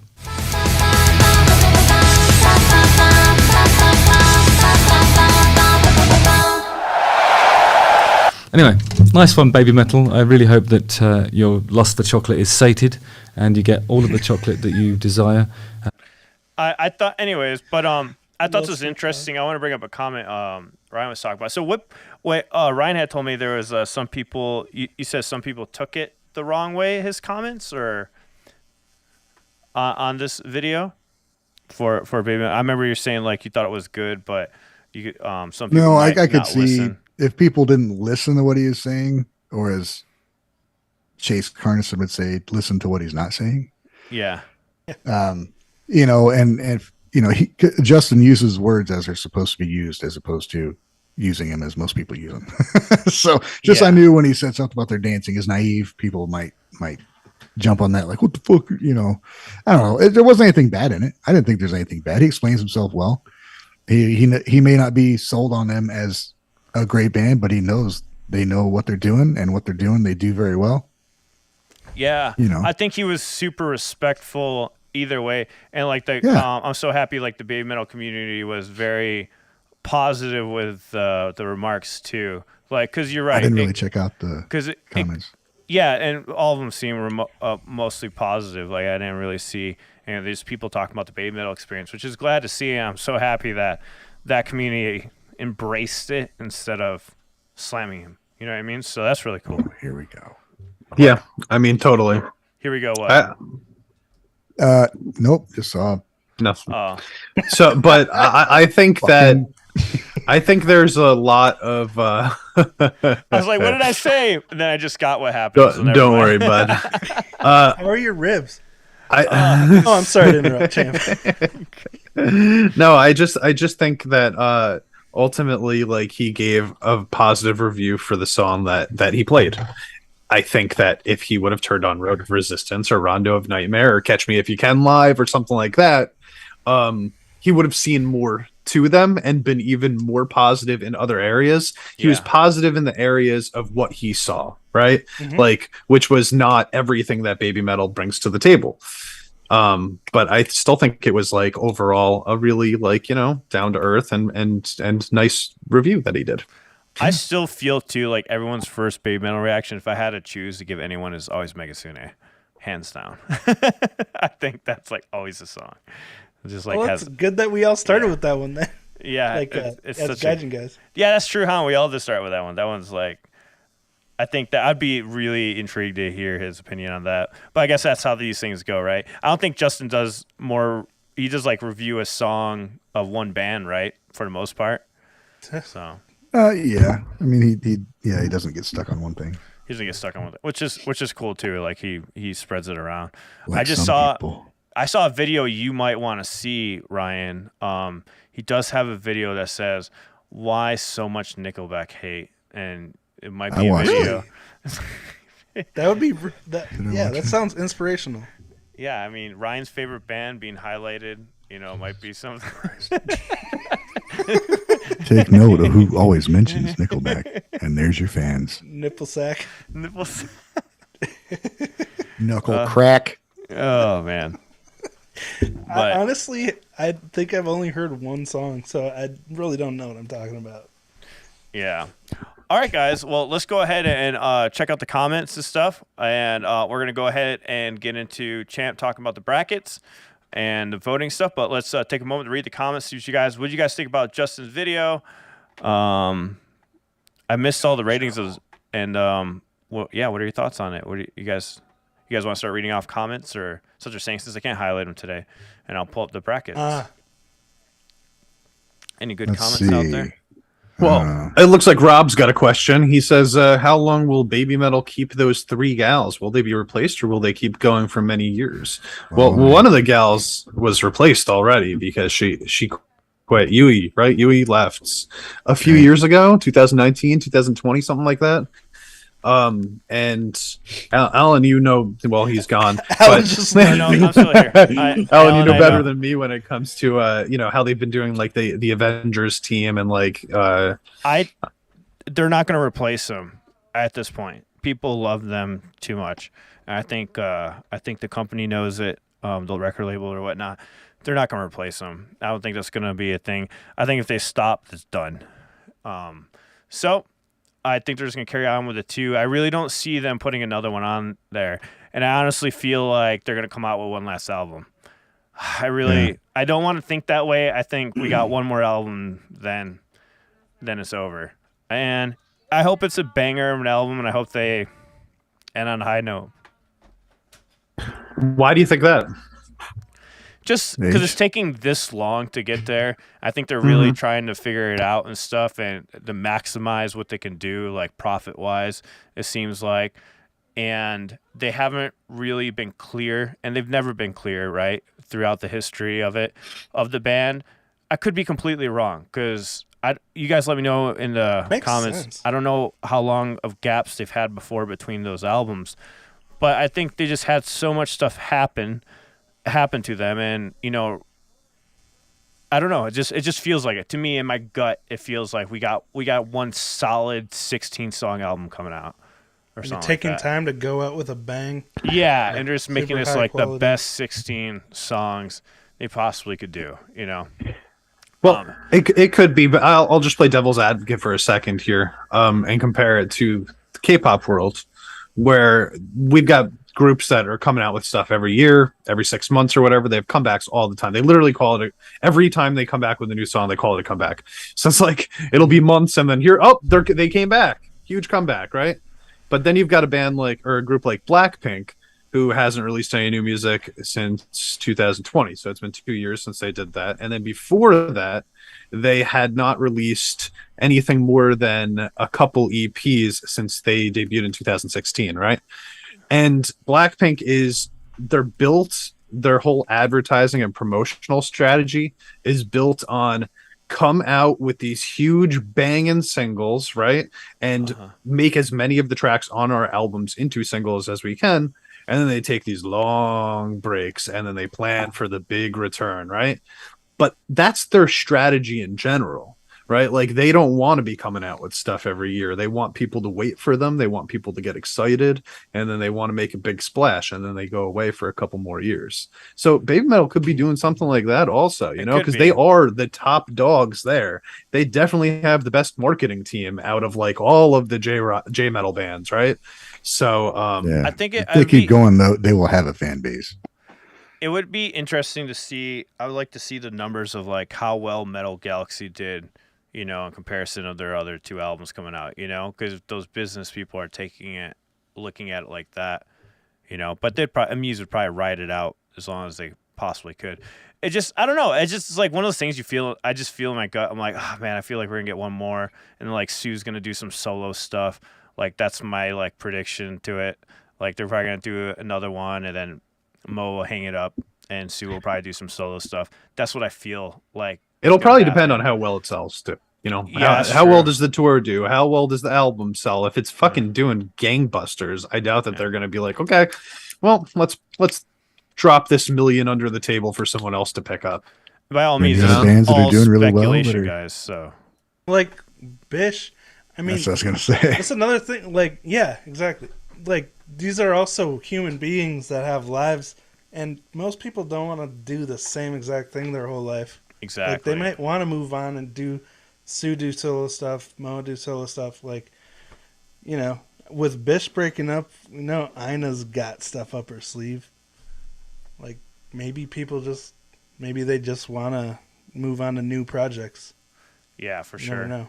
Definitely could be. We just have no idea, really. We just have no fucking idea. You can generalize what bands usually do per year, whatever, but it doesn't really fucking matter. They've done what they've done. They're clearly working on something new. So whatever space there is, there's what space there is. Whether COVID was involved or not, doesn't really fucking matter. Yeah. It extended it a year or two. And I'll tell you what, as long as they want to make music, the people will have them. Yeah, that's that's what I was saying. They will always have a fan base. Sorry. Yeah, they can last as long as they want to last. It's up to them. Yeah. But I could see Sue wanting to do. I mean, she is I don't know, how old is she now? 25, something like that. 23. 23. She's been doing this. She's so gotta be young ready still. to- Jesus, bro. But yeah, That's what I'm after She saying. has a whole different career ahead of her. yeah, after 10 years, she probably wants to try something solo. I think what I'm everybody pretty saying. much does. But also hey man, you could always go on somebody could do a solo thing and still be in the band. It doesn't have to mean anything. And we don't know if they want to start families and do the family life, any of that. We just have no idea. Yeah, true. And look at Nemophila. They're Dever just says- starting to Go ahead. blast off as a super group. They all had previous careers in other bands before they formed Nemophila. Yeah. So who knows Yeah. what the next project what new stuff it could bring, Yeah, the that's J-Rock true. world isn't. It's so cyclical right now with the way that the members at least are working. That For sure. I feel like I have no idea what to expect. They could just Exciting. anybody could just join up with anybody and create a supergroup at any moment. The J-Rock multiverse. Yeah, it's fucking awesome. Universe. Yeah, I think it's just one of those things when you feel something coming to an end. I felt that with so many bands where you're like, all right, it's coming. Just that vibe And it sucks because I haven't been listening to him for too long. Technically. Maybe this is why you can't Yeah. write any optimistic songs, Alan, because you're just Yeah. not optimistic. I'm trying Got it to right from the heart. I'm also like in super pain, but Yeah. maybe I'm just a little negative. Dara says stop crying. I'm like, I'm sure my eyes are tearing up because of laughing. The rib pinch in the Laughing eyes. through the pain. Like, yeah. Cry laughing. Cry laughing. There Alright. we go. Cool. But yeah, any other interesting questions in the comments before we move along? I don't see any questions at all. Nah, it's a bunch of crap. They're just talking to each other. They don't care. They don't care what we have to say. They're talking to each other. Again, we appreciate you guys. Appreciate all the members that are here. Thank you for signing up for the memberships. We have an extended interview with Ryoji from Gizze on the memberships, so that's out there for you guys, along with some of the reactions. And we do have this other thing that we do that's completely on our Discord that Champ's going to talk about. We got the rankings from the last band-maid rankings. Then we're going to jump into band-maid news after that. I got a little bit of news to talk about band-maid, but then I'm going to carry it over to Ryan, who's going to tell you the meat potatoes behind it. Cool. Let's hear it. But here we go, Champ. I got the rankings up. We're going to see who won. So by the way, they can still vote on this next round, right? In Discord? At this They moment? can for the next day. Although I don't know what you're showing right there. You can't see my screen? Oh, now I could say it. Okay. Cool. So these are the W's. These are Oh, the I have wins. a different page up right now. I'm zooming in. Is that Can you zoomed in? show the brackets themselves? The actual brackets with the This was the link that you sent me. Oh, there's all the loss. Let's see. Losers Bracket. by Band-Maid. That's not here. I just pasted the link with the bracket on it Yeah. into There the we go. Discord. So there's the brackets. All right. So, oh man, we even have the votes on here. How much? We is do. the- Yeah, that's why I wanted to pull it up. Yeah, let's check this out. Ooh. Oh my gosh. Oh, here Dang. we go. Let's start no with love the for the Dragon Cries. Dragon Right? Cries. Okay. Is Yeah, I an learned that amazing when I song. reacted to it. That is So, an yeah. amazing song. Yeah, so check it out. So basically here this is the first time that we're actually showing this on screen because the last time we were on, it wasn't ready, and then Sunday we weren't here, right? So we went through the whole first round already over the course of the last week. And there was some tight ones. Some of them were tight. A lot of them just took off running, and it wasn't even close at all.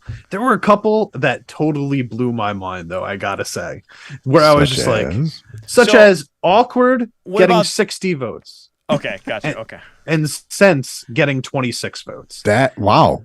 And Holy shit. I was just like, what? Like, I thought Sense was going to win just in general, right? I like, didn't. not the Oh, whole yeah. tournament, but that matchup. But for it to not even be close. Not Yeah, even be that's surprising. close.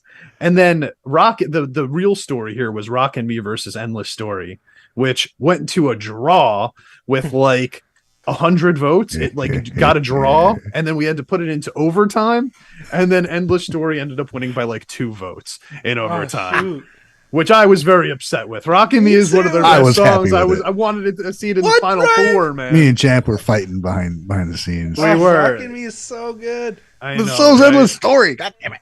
So for anybody that's not looking at this right now, I'm just going to read off the winners real Yeah. quick. Let's go ahead and read them off. The remaining, I'm not going to say what I'm not going to list all 64, but I'll tell you what's left over or what made it to the second round. So the second round starts off with Manners versus Moratorium, Oh my which god. I think is going to be super hard again, dude. Yeah. Like, then Warning versus Awkward, Fate versus Endless Story, Real Existence versus John Cho, Blooming versus Play. Vote Real Existence, everyone. Vote Go now. on show. Go to the Discord, Real Existence. It'll make Ryan happy. Good song. Choose Me versus YOLO, Puzzle versus Bubble, the Puzzle Bubble, No God versus Clang, Domination versus Screaming, Different versus Daydreaming, Black Hole versus Time, Don't Let Me Down versus Glory, Dice versus Secret My Lips. By the way, Secret My Lips was against Secret Myco Lips in the first round. Secret My Lips took it down by 14 extra votes. Wow. Then Rin versus Unleash, Anemone versus Corallium. Oh, Hard that's ones to gonna say. be that's gonna be a fucking. That's gonna be. I don't know. Anemone. They're so different, and so many people love both songs. That's gonna be fun to watch. I think. And then the last one is Don't You Tell Me versus Alone. Now, I will say this because we were off on Sunday. this was supposed to end the first 8 matchups of this round was already supposed to end today, but we extended it for another day. So if you guys haven't voted yet, you could still vote until tomorrow, and then we're going to start the next 8 matchups after that. But yeah, dude, we've gotten literally thousands of votes in this. It's been mad fun. People are arguing about it in the Discord over on the band-maid page, and even the moderators are arguing with each other about it. And just it's so funny to watch what people actually are voting for, because I've always been curious, based off the comments that I get, on my band-maid reactions and stuff like that. Oh, react to this. Yeah. And then which ones don't get mentioned that much. And then suddenly there are ones that are just blowing up. And I'm just like I did not think Jian Cho would crush Take Me Higher like it did. 61 to 26 votes. Wow, yeah. Take Me Higher, I just listened to that for the first time. I was like, this is a phenomenal song. I voted for it, but not even close. It felt easier to vote on the second round. Honestly, it was much easier for me to vote. The first one was like, I gotta go vote. So you guys pick a band that you loved when you were in like fucking high school or something, and imagine the same scenario. All their songs pitted against each other. Would it be this divided? Would you have this many favorites, or would it be like lopsided to like their most popular songs they had on the radio are going to be everybody's favorite songs? Right. I don't know. Whereas this is like, I am a diehard super fan of Gian Cho, but there's obviously, an equal amount the other way, and it's awesome. It's just a testament to the band, to the songwriting from the band, but it's just a different. I just don't think it would be the same with older bands.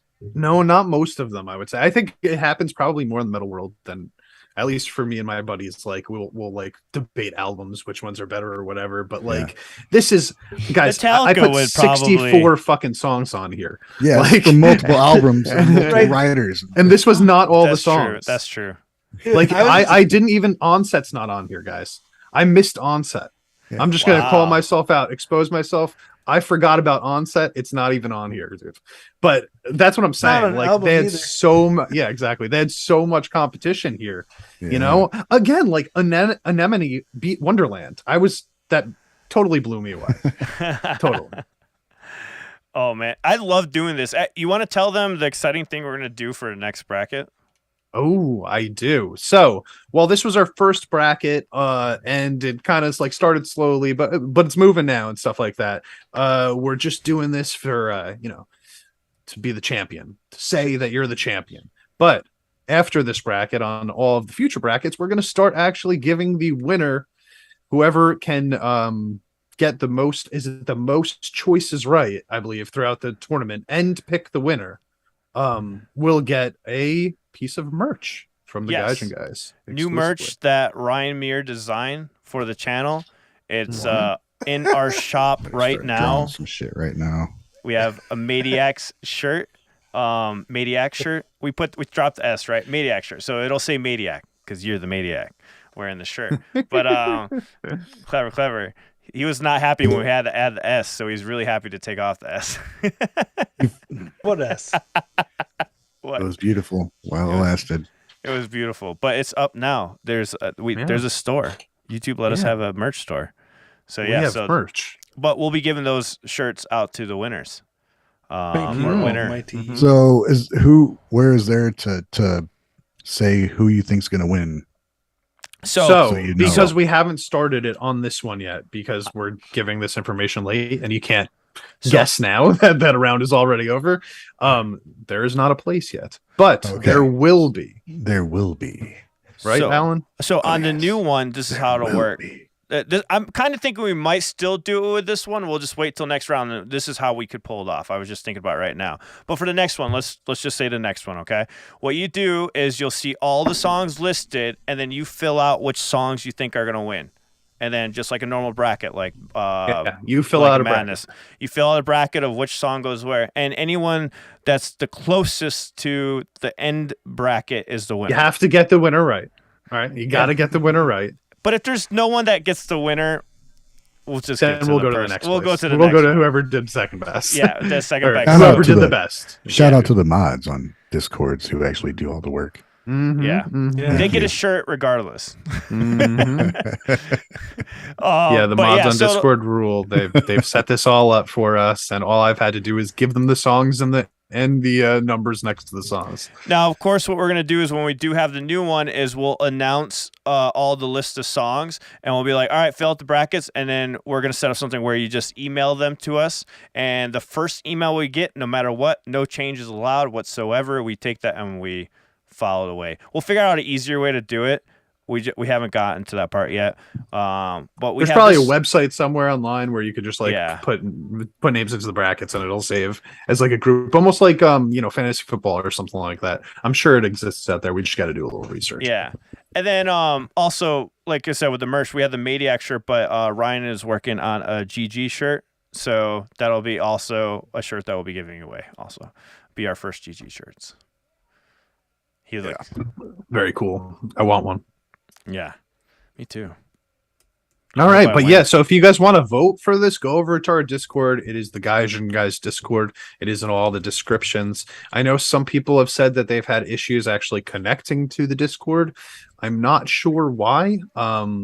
Originally it was because it was a private room that was changed. So if you tried in the first couple days that we were announcing this, try again now. It'll probably work. If you're having any other issues outside of that, feel free to just message us over on Twitter or something like that. Figured out and I'll try to help you out.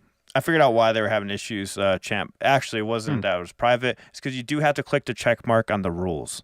If you don't click the check mark on the rules, it doesn't open up. So I made that mistake.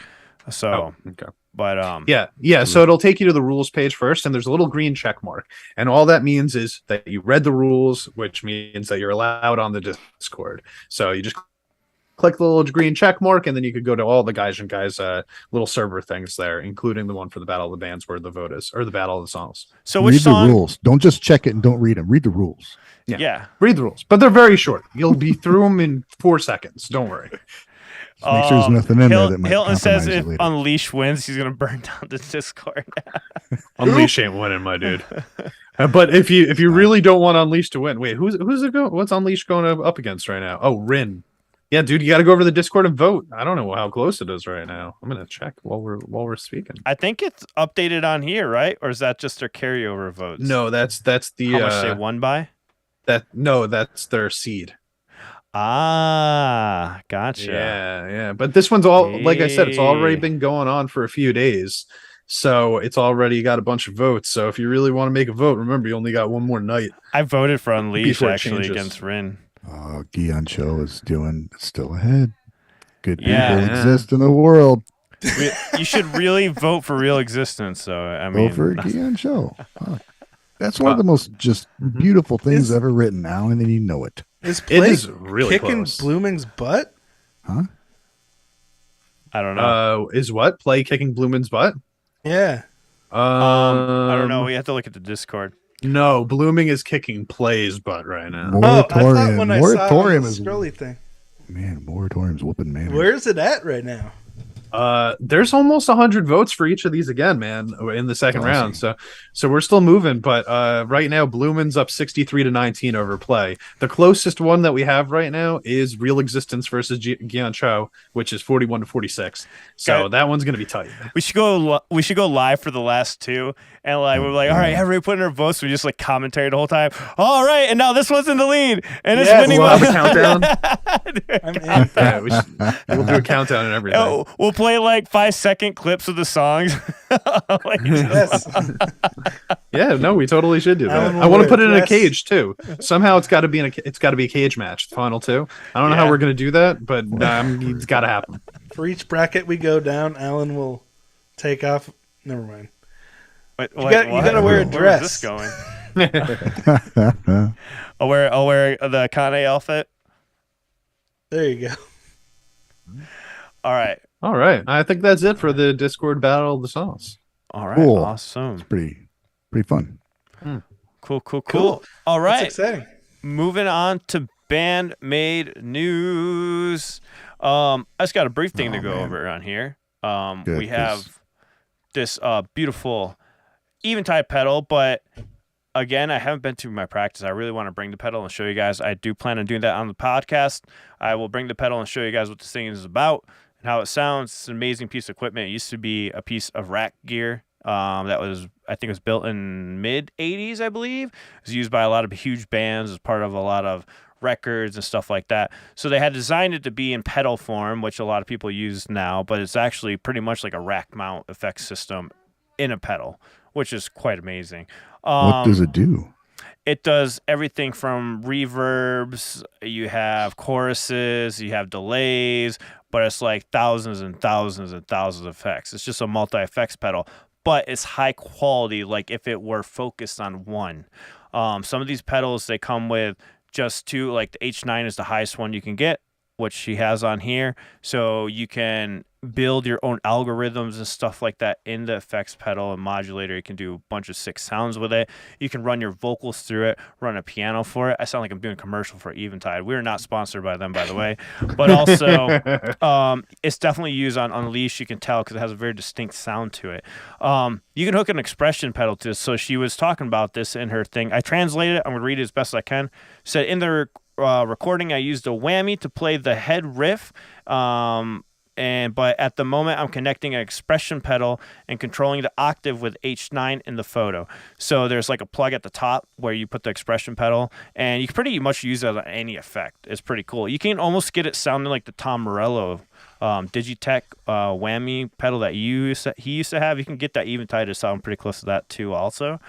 So the new EP Unleash. Like you can you said you can plug an expression pedal into it to do the whammy? Yes. Yep. Oh, wow. And also can affect some of the other effects on there also. It comes with an app on it. It's really fucking cool. So yeah, when I get my pedal back from practice, I'll show you guys on a stream. It's really cool. I'll hook up my other camera. I can show you guys like all the crazy stuff you can do with it. And you'll see how amazing Konami is to navigate that, because there is a lot to navigate. So it's really impressive that she got a really cool, distinct sound that fits with band-maid. Well, some people like it, some people don't. I like it. I like those pedals that she's using, but she also mixes it with these other ones that she has on here, which I didn't realize because when I watched her video, I didn't see some of these pedals that I see in this picture. But she also mentioned the first production limited edition comes with a Blu-ray/DVD containing a music video for From Now On and Flow. It's a little embarrassing, she says, because it's a music video of only the music instrument portions of it. But please get it and watch it, she says. And all 2 instrumental music videos of Unleash and Sense and are going to be on there. It says Unleash again. Sorry. It's a translation, so roughly more or less that's what she said in this Instagram post. And now Ryan can take over.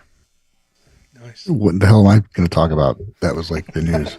The meat and potatoes, Ryan. Yeah. I just had Konami news. I thought you had the whole. That's all I band care news. about is Konami news. Fair enough. Fair enough. They are staying busy. But they're also having fun. Kane's been. She went out to a show. Who was this? I'm looking at stuff now. Went to see a Broadway musical with Harami-chan and trembled with the overwhelming performance and the power of the music all over my body. I couldn't take my eyes off the staging for a moment. So they are working, but they're also enjoying themselves, which is good. Good. But they all, if you look at their tweets, they're all clearly excited about going. Every time they go to play, they're excited, and it's just really cool. The news about the videos, that's awesome too. I don't know. I'm just happy. I'm happy they're like enjoying themselves doing this instead of being stressed out about it. And yeah, it's just awesome seeing them happy. Even people have talked about Misa and how when she shows up now in a video or in a TikTok from Miku or something, she just seems like even happier, a little more chill. And it's just because she's more comfortable with what she's doing or what they're doing. Either way, I'm just glad to see it. Yeah. awesome. What Ryan said. Good. It's probably also because they're like done with their album now, and they're like, okay, it's Sigh over. We made all the music. Now they got tour, but still, Yeah. it's got to be a relief a little bit. Yeah, I was looking through an older, not old, but an interview with Psyche, and they're talking about when they play, and it's neat. It's interesting to read about their whole process, because it gets diluted down to Konami writes the music and they all have their parts, but it's not. They are such a unit for creating music that when they get to play together, it's not this person's song that they're performing. It is their song. So they all are so involved in it that they just have a blast doing it. So it's just, there's the relief of having their EP done, but now they get to go out and support it, and they get to go out and support songs they didn't get to go out and support. And I think they're just, as much as they actually care about their fans and making us happy, that just drives them to do it as well as they can. And it's just like this cyclical thing of, you make me happy, we make you happy, and it just keeps going. Nice, man. Very cool. Did you, out of curiosity, I don't know if you guys have answered this before, have you guys worked with different styles of bands with writing in them? Have you had different writing experiences, like where one person writes all of it and then you have no say, or what kind of styles of bands have you guys been in where, how did the writing work? Did it differ? Or have you guys I'll try and keep it relatively short. I've been in both. I've had my own bands, my own 3-piece bands where I write, and some stuff I had before, and I never tell the drummer what to do because I'm not a fucking drummer. And if my bass player was good, I'd have an idea. If what they played is cool, I'm cool with it. But the overall structure was mine. I've also been in a band where the intention was everybody would have a part, but ended up being one guy saying, no, you need to do this, you need to do this. And, he may have been right, but it's demoralizing. It's like, motherfucker, I can solo around your ass and I can outsing both of you, but you're limiting me to what I can do. So it gets old. You don't want to be a part of that. You know what I mean? If you're with somebody who writes a great song and they say, hey, I like what you did there, it's like, well, fucking right on. I'm not saying I had to be in front, but it was just like they were very rigid in what they wanted to hear. And it could be the rest of the band is like, I really don't agree with that. And it's like, well, then won't play a song. It's like, oh, fuck you, dude. That's why the band didn't together anymore. Oh, that's horrible. Oh, no yeah. way. And it sucks too. As a good friend, mentor, and it was just, we can't even jam together. That's like missing out on all the perks of being in an actual band with other people. Yeah. And having multiple minds to bounce ideas off of. Yeah. Egos get in the way, man. Mm-hmm. I feel as I've gotten older, I've enjoyed writing with more and more people than I was when I was younger. Do you think that it is neat to get an outsider's view of your own music sometimes too? Like when you write on your own and you record something on your own and then somebody else hears it, and at first you want to be like, don't suggest anything, but then you're like, oh shit, you're right, that would be pretty cool. You can get a little precious with your composition sometimes. Yeah, and it can blind you. It can definitely. I feel like, so I've done it in pretty much every way, where like I've joined a band after they've already written their music, already written like a full album's length of worth of music, and then like just kind of let them keep doing that after I joined the band and didn't really have much say in it at all. And then I was in a band where I was writing predominantly all of the music, which was fun, but annoying at the same time, because then you're saying, okay, drummer, this is what I want you to do, bassist, this is what I want you to do, and I feel like that ultimately doesn't work out because I don't play drums, you know what I mean, like, and stuff like that. My favorite style of writing has been, I had a writing partner, my bassist, for 8-10 years. Him and I wrote everything together, and that was definitely the best. It was one guitarist and the bassist writing the songs together as a tandem, and we would always meet in the middle and find things that both of us liked, and we really never fought about that stuff. We ultimately did have another guitarist come in to the band who was very, very good at guitar and wrote all of his own songs like away from us, and then brought them to us and was like, play these type of things. And personally, that's when I think that the music was less interesting. But I think writing as a tandem is the best way to do it. Yeah, because then everyone can take pride in what they're playing instead of just, okay, I'm playing what you told me to, it's got a little part of everyone in it. Yeah, there's definitely. For me, there's a happy balance. Like Eric's one of those people like that I play with. He'll write a song and then he lets me write my layer of guitars. So like, if that makes sense, like not necessarily I'm going to do lead, I do my rhythms or whatnot, or I'll do like, if he's playing mainly the beefy power chords, I'm doing something in a higher range or something like that. and it kind of works like that. And that's been my favorite. It's like where, hey, I'm gonna write a song, but like I do to Eric is I'll write it out all out in music and on tablature and stuff like that, and I'll give it to him, be like, hey, here's a song, but go ahead and structurally mess with it if you think there's a better thing. And then normally he does that. 99% of the time it works. So like Yeah. That's awesome. Yeah, I would love to do that with you guys sometime, and I keep putting this off, but I think you guys mentioned this right when we started. Like, I need to lay down some drums, like something that's interesting, and just like send it, like take turns sending it to each other, and adding our own little bits to it, and collaborate, and we can all restructure it however we want. That'd be great. Like a Gaijin Guys song. It would be 100%. cool. Honestly, my favorite thing to do with songs nowadays. Gaijin Guys go on tour with their podcast and band. And band. The Gaijin band. 2-part show. The Gaijin Guys band. We go out. We do podcast live. That's a thing now. People go on podcast tours and they go live. Like they'll be on stage. There'll be an audience watching the podcast being filmed and. Let's just do that, guys. Fuck this sitting at home bullshit. Let's go on tour. Gaijin Guys, I'd be totally down. You sure we could sell out a Perkins or something? Perkins. That'd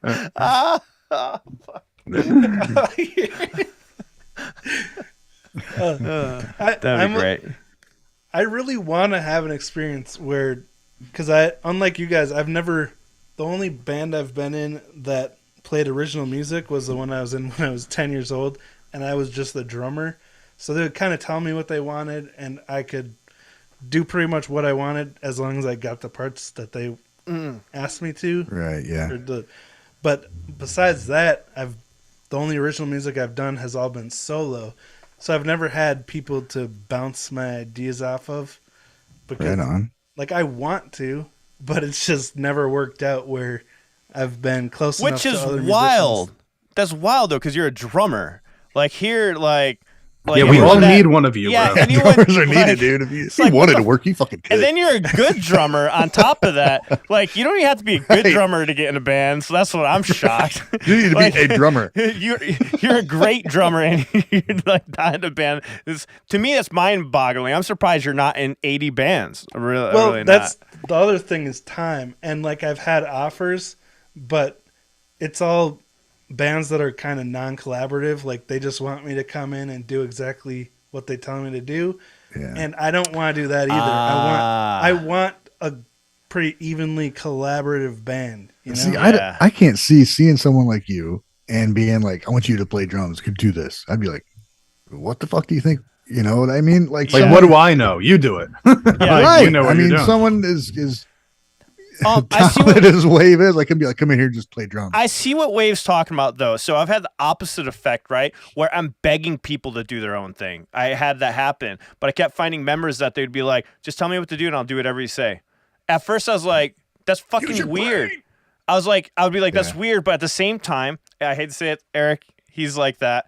But he's okay with it. And I'm like, fine. Like, if that's how he works, that's fine. But then he gets his creative juices going in writing. So I had to learn to accept the fact that people aren't going to write their own parts. Because I've had the opposite issue where I've met people that can play, can't write anything at all. Right. Like, absolutely. There's places these people can fit. You got to find the...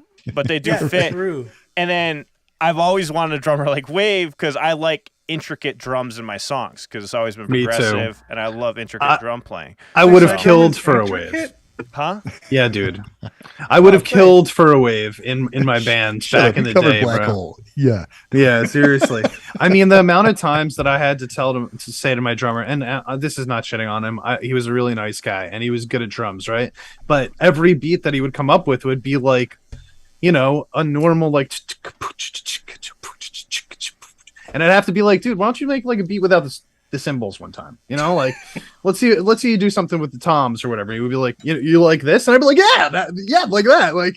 But if somebody would just do that without me saying that would have been awesome, because I didn't want to tell him how to write his part. Like, I'm not a drummer, like I don't fucking know what to do, so I'm saying shit that's like, you know, basic as hell. Don't use the cymbals. Like, what the fuck does that mean, right? But like, but at the same time, like, if I didn't say that, he would have just kept going. I want a wave that's going to go. Cynical. Speaking of Frank, he is a mixture of both. He's a guy that is totally down for you, giving him exactly what to play, which I definitely did for the first EP. And then after that, he wrote his own stuff. He's like one of those people that can do both. He's like, because he has the thing that I do. Like when I would join bands, I always said, I will play whatever you want me to play. And I always give this to them as a caveat. I said, as long as in the future, like, hey, let me write some stuff. Let me show you what I got. And most time, like for example, Anastasia's band, they gave me bass lines and they're like, but you don't have to do this. And I changed them up entirely and kept the structure for the most part, but just added a little fancy stuff. Gave it to them. And they're like, whoa, that works. That's even better than what was going. So it's how you do it. Like sometimes you can make it happen, but I always that's how I did it in those bands. Like, cause I knew I liked to be creative, but if they're like, hey, I need you to play these bass lines, record them. Cause I know your recording is going to be better than what I have recorded. I'm like, absolutely. So I recorded, I added in all the fancy stuff. And then, hey, if you don't like the fancy stuff, I'll go to how you were playing. That's no problem. It'll take me 5 seconds anyways. I already got the song down. Nice. I think it's the ego thing too. Like sometimes you got to know when to be like, if you really want to do something with music, you got to be willing to play what people want you to play. At the same time, not jeopardize it so much to that's all you're doing. You got to do a little of both. Right. Like you got to do enough of it to get in. And then after that, once you're in, then you can try to expand and do other stuff. And I think expand if you're with the right people. But I always set the expectation up from, hey, as long as I can write with you guys in the future, I don't care whatever you want me to do on the first album. I love the music. Let's go for it. So true. But I'll tell you what, man. Like, you know what my perfect job would be right now? This sounds pretentious, but it's true. My perfect job right now would be to take other people's music that they've written, have them give it to me, and me just edit it. Like I would love to just like take already written music and then like shuffle shit around and like remove stuff and add stuff. So you want to be a producer? Pretty much. Yeah, but I don't know how to do any production stuff. So I want to do it with my instruments. No, I want to do it with instruments, man. I want to take the stuff that I think they've done wrong and I want to fix it and I want to make it what I want it to be. That's pretty much a producer, man. You could be a producer. Hey, some bands have multiple producers. Guys, yeah. Imagine the kind of crap we could make. Yeah, we're gonna. And I don't mean crap in a bad way. If we all work together and just made one original song, see what happened. All right, that'd be really fun. We got a tangent there. Let's move. I'll start. Oh, go ahead. I'll work on some drums. Figure out something that is fun and interesting to me. We need a riff. Whoever writes the first really cool guitar riff, that's what we'll base the song off of. Okay. Hey, I'll write you some drums. Send me some drums. We can't hear the. Oh, I was gonna say I can't even hear the guitar. And then Champ can edit it. Yep. Yeah. Send it to me so that I can make everything that you do better. And then Alan could produce it. I'm down. I'm totally down for that. I love writing music, especially if it's like that or it's just like free going like that. But let's finish up the news. It's a lot of shotgun news, anyways. I know we're getting to that time, guys. Yeah, and then we still got a recording to make over on our Patreon after that. Also, yeah, it's already been 2 hours. We got some Wagamama Rakia today over on Patreon. We missed each other so much, like it's just this was too long. All right, let's shotgun these, baby. All right, are we gonna get the Ryan Muir outro today on the guitar? Sure, man. He's ready.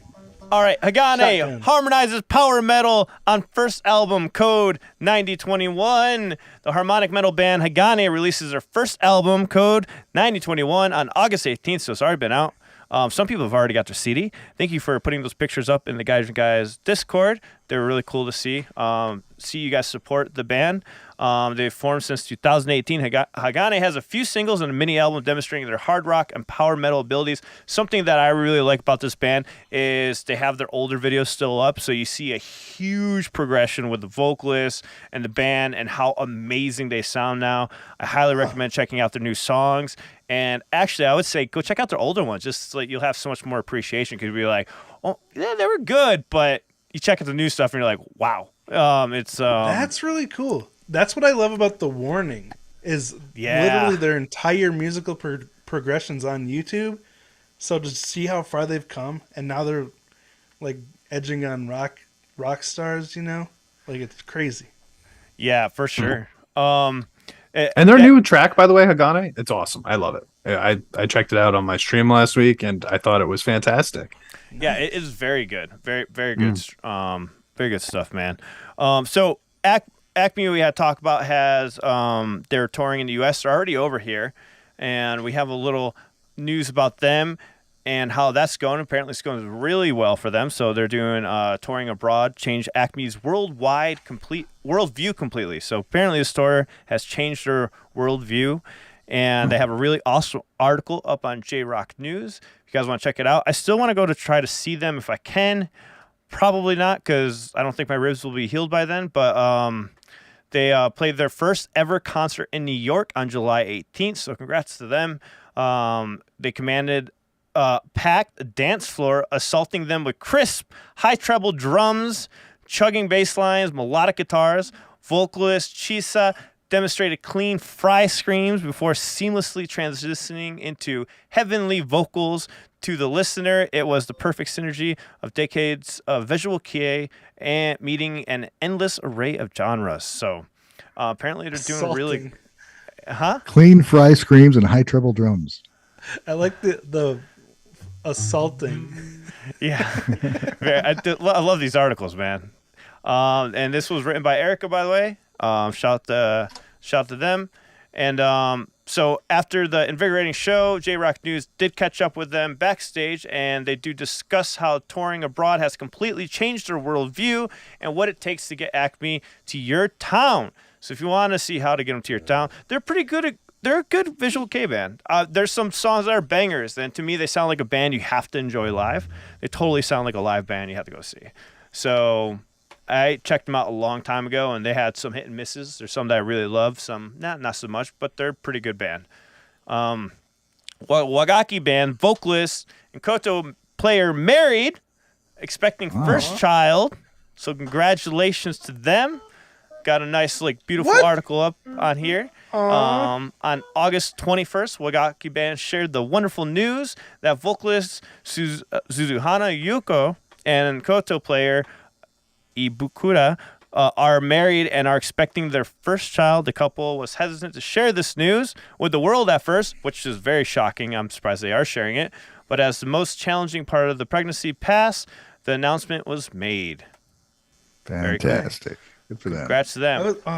Congratulations. That Wagaki band is so cool. They are. I watched a couple cool, during man. my stream today, and there was one that was super jazzy. I think it was called Synchronicity. Oh my gosh, what a cool song. Yeah, I checked that one out too. It is really cool. I've never seen anything from them that's not cool. Yeah, it is. What was I going to go with? Oh, yeah. Hey, also, we have a teaser from Bratz. A second teaser for the same song. Nice. Man, guys, wait until you hear this. Let me make sure I don't blast anyone's ears. Now that I actually know who Bratz is again.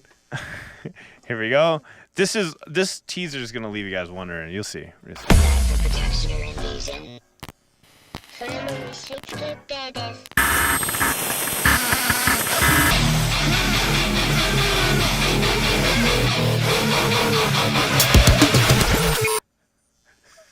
Damn, what the fuck? You want me to play it I want again? Because I want it. this is from the same song. So I'm like, what the fuck are we gonna get? Wow. Let me play this one more time. Last week? Spider Yeah, Web. Dang. same song. Let me play this again. I'll show you the teaser from the other one. And you're gonna be like, what?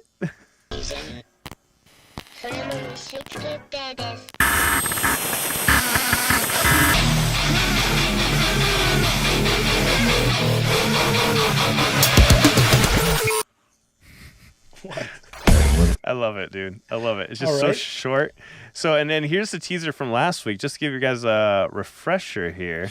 See if I can find it. I thought it'd be new song. So here's the teaser we checked out last week.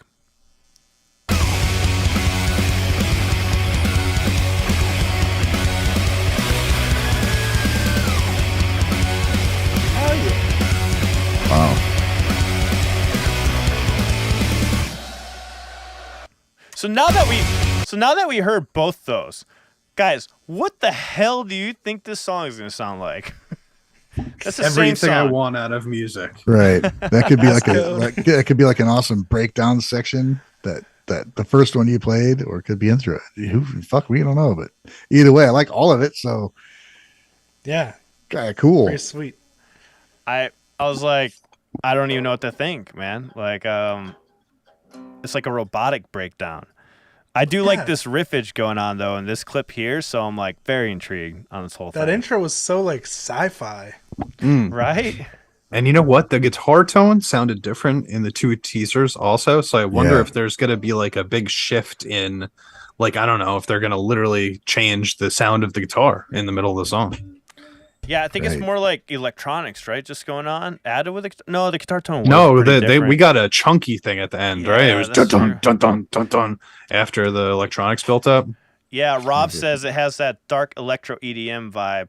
I like that. So, I like this clip better because it gives me more substance of the song, but it also makes me wonder how this all going to sound together, how it's going to rap together. So, very interesting. And talk about Otto, who's been just fucking killing it. She's just releasing songs every week. Totally fooled me on live stream. I didn't realize she was singing with a Vocaloid. And I was like, what the hell am I listening to? Broke my brain on stream multiple times. Because I was like, what the? That was a cool song. I was like, and then Eric apparently knew it's like Miku Hitsune, or I can't Yeah, remember her Hatsune name. Miku, the Vocaloid. Yeah, that's the Vocaloid. I'm like, during the song, I'm like, man, this really sounds like a Vocaloid. And then I didn't realize Eric knew. And I was like, what? And then we just kept going on at the end. And I'm like, bro, I did not even know that was Vocaloid. I was just like, what's wrong with this other singer? But cool thing is that she topped the Hot 100 single chart with her digital single Shinjidai, which is from the One Piece film Red, with 14,753 points in the 10th week. So I guess they do it by points. I didn't even realize that. But it's kind of crazy just looking at like all of her singles right here, as you can see, that are on the charts. It's just nuts. You She know, had what is the that? first three. First 3, 5. Yeah, first 3 and 5. Dang. Wow, that's pretty impressive. Oh, and then Hot Albums, number 1. And I thought this was cool. I don't know if you guys listened to the Bees yet. They're an older band from back in the day. They're like coming back, and they have a new album coming out that just came out, I think, is Highway X. So that was cool to see them at number 2. I've checked out a couple of their songs. They have some like cool hard rock, jazzy kind of stuff. They have a little mixture of everything. It's 2 guys that pretty much do the band, and then they have other band members with them or whatnot. So, and that's all the news. I just got the top 10. I just need to find the link, and we could do top 10. But that's it for the Sweet. news for now. We're gonna add the rest to the next show that we have on this Sunday, guys. We're going back to our normal time on Sunday at 9 a.m. Mountain Standard Time. But we got Chase Carson coming on this Saturday. Chase. And I'm he's- so sad I'm that I have to work. I'm sorry. He did say he could do earlier, but I know you're saying you might be way too tired. I'm sure he'll come on again. Yeah, I have a Wave. 14-hour day. Yeah, he'll It come was on 12 again. earlier. Well, including driving, it's 14 hours. Just do it from the car. Do you have steady connection? Do you have steady connection in the car? I don't know. We'll be in like southern Minnesota, but I could try. Yeah. I mean, let me know, I man. really We can want- make it happen. So we're doing an interview with him tomorrow. We're going to be talking to him about his musical experiences, his love for band-maid and other Japanese music. Saturday. Saturday. Sorry. Did I say tomorrow? Yeah, Not tomorrow. I'm working, dude. Bro, I'm thinking today's Friday for some reason. I don't know why, but we'll get that link up right now. So he's gonna be sharing it with his community. So I'm really super excited to talk to him. Excited. That's gonna be awesome. I've had some awesome conversations with him while playing video games on Tank's streams before. So I'm excited to like sit down and just talk music with him. So it's gonna be a good time. You guys know how detailed he can get. Go check out his Band-Maid reactions. Good stuff. And that's what we got coming up. So we got 2 podcasts coming up this weekend, another double. And could you guys send me, do you guys have Teresa's link? Because I can't get on my other computer. For top the 10? Top 10. Yeah, does anyone have the link to that? Maybe, because I'm not signed into my guitar player, Alan. But while we're figuring out the link thing, I just want to read one of the super chats that we just got. Thank you, Jim Morrison. He says, Sayanakidori 333 to 335. Crazy compositional moment. It is pronounced on the instrumental version and not noticeable in the live version. Is that the part that's like like that 22 seconds. triplet unison part? I don't know. I'm not sure. That part gets me every time. I'm trying to think of an easy way I can. Yes, Jim. It is. Yes. That part Okay. that's just some random triplet unison prog stuff that's like with the drums and guitar. Let me see if I'm trying to find. Maybe I can just pull up Simno's link for the top 10. It's because guys, I wasn't sure how the internet was going to work at night, so I only hooked up one computer, so I don't have the top 10 right here. No one else has it. No one else has the link. Sorry, or man. anything? But I think we could just do it on Sunday, right? Yeah, we could just do it on Sunday and do that top 10 then. That's fine. We could do a double top 10 on Sunday, and we'll see the progression in moments. Oh, there we go. We could do the top 10 from last week, and here's what it is now. That's a good idea. Yeah, we'll see the change before our eyes. I think Teresa Be right back changes in a the minute, guys. slides though. I think she changes them. It's the same slides. They're not like fresh ones. So, All right. Well, shit happens. We can just read off How the about winners or this? something like that. I will do a separate video after this podcast telling you guys what the top 10 is. How Oh, about that? I'll do that for you a guys. little Allen clip for us. Okay, Yeah, cool. I'll do a little man. Allen clip. Thanks. I'll put that out for you guys, okay? The top 10. So I'll post that Sweet. after this goes up. All right, that being said, guys, this is the end of the podcast, guys. Champ, do you want to lead them off with all that promotional stuff? And then we're going to talk to you guys for just a few minutes before we end it. Sure. Go over to our Patreon if you want to see the reactions that we talk about sometimes on these podcasts. For example, today we're doing some Wagamama Rakia, and last week we did some Bish. I'm sorry, excuse me. So you can go to patreon.com/guys and guys and sign up over the $10 tier, and that will get you exclusive reactions over there. You could also sign up for our channel memberships, where you also get like certain extended podcast, extended interviews, and some reactions and stuff like that. If you just sign up on our channel, the Guys and Guys YouTube channel, you could also play with our faces. That's always fun. We're about to add new faces because the more members we get, the more faces you unlock. So you could do as much playing as you want. We have And Champ with then- multiple hats. We have Ball Champ, Champ with hair, Champ with baseball cap. I need to get It's great. Tiny Hat. Oh, you want to take tiny hat ones? Yeah. I'll go grab my tiny hat. And then you could also go to our Discord, which is in the description below, which allows you to vote for You're the right. Battle With of the Songs. discretion. With discretion. You're right. With discretion in the description. And then you can vote for the Battle of the Songs. You could also just like hang out with us, chat with us, see what's coming up. We also post our events up there, so if somebody's going to go live, you could check over there for when they're going to go live next, stuff like that. So it's pretty cool, man. If you want to keep up to date with any four of us, that's the place to do it. And just one quick shout out for our sponsors because we keep forgetting to mention this, but Buzzsprout is the podcast thing that we use to distribute the podcast to you guys on Spotify, Apple Music. There is an affiliate link down below. If you click on that, it helps directly support the channel.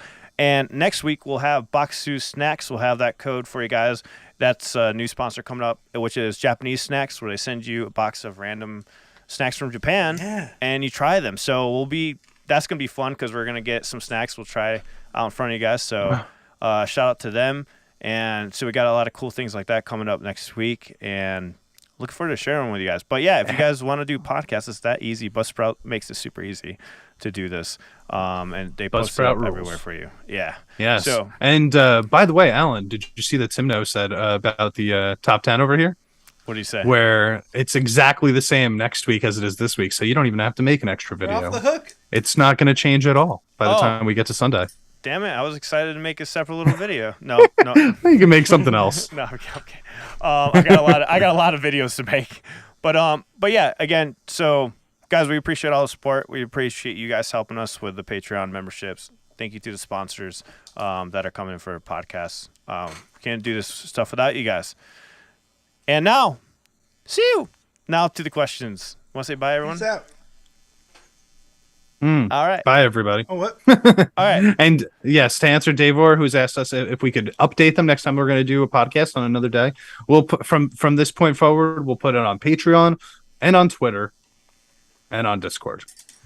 Oh yeah, we can definitely post on Patreon. Yeah, absolutely. And That's a good community idea, posts on man. YouTube. That's a good idea. I didn't even think about that.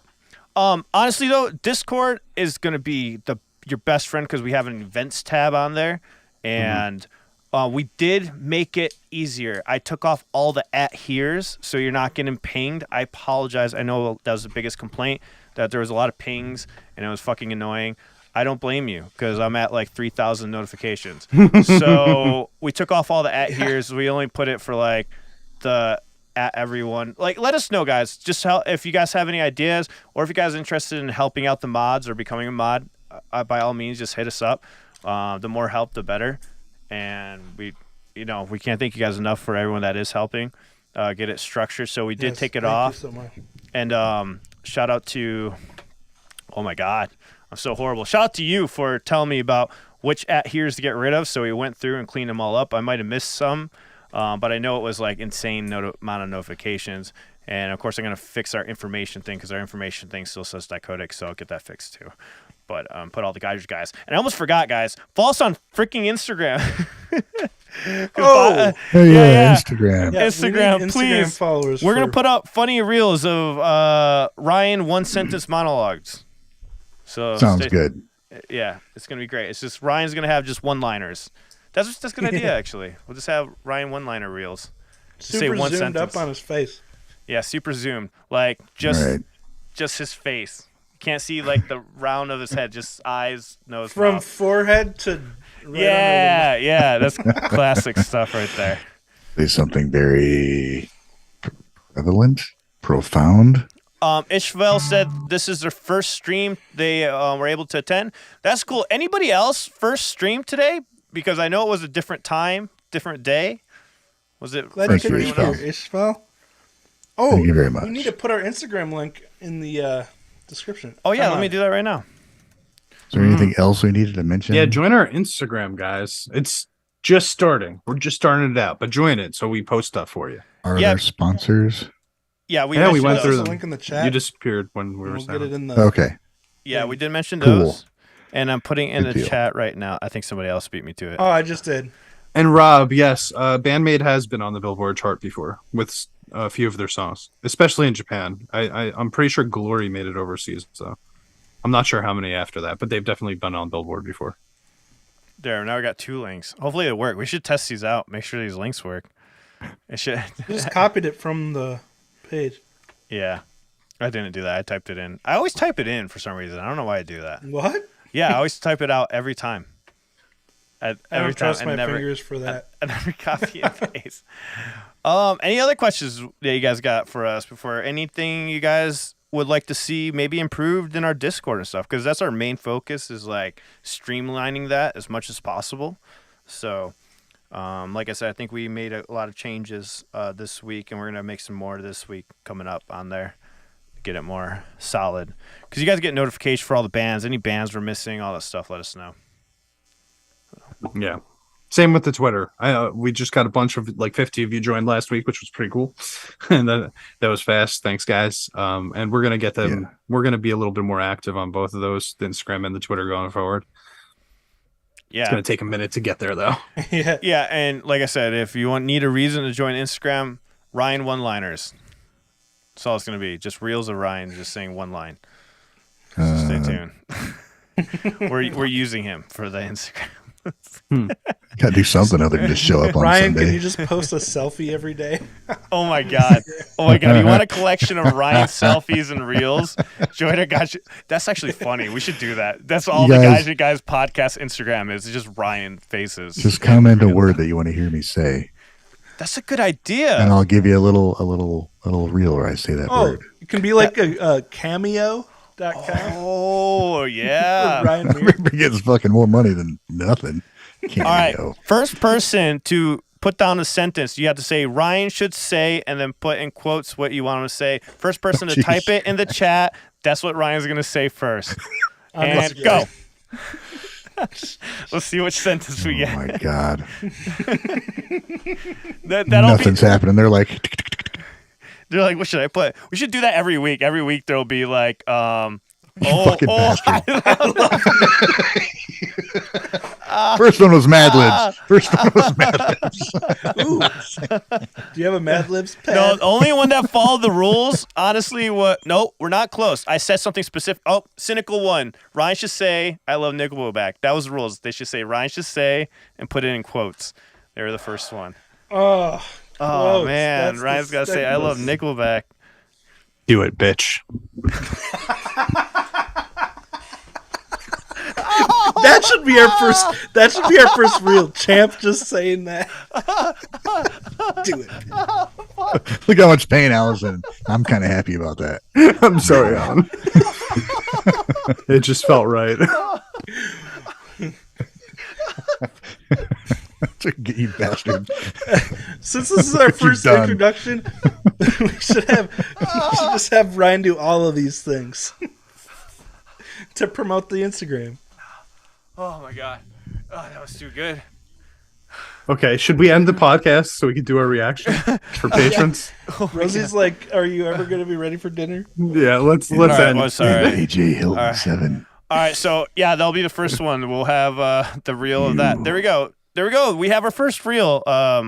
Wave. All right, see you. Have a good one, guys. Later, guys.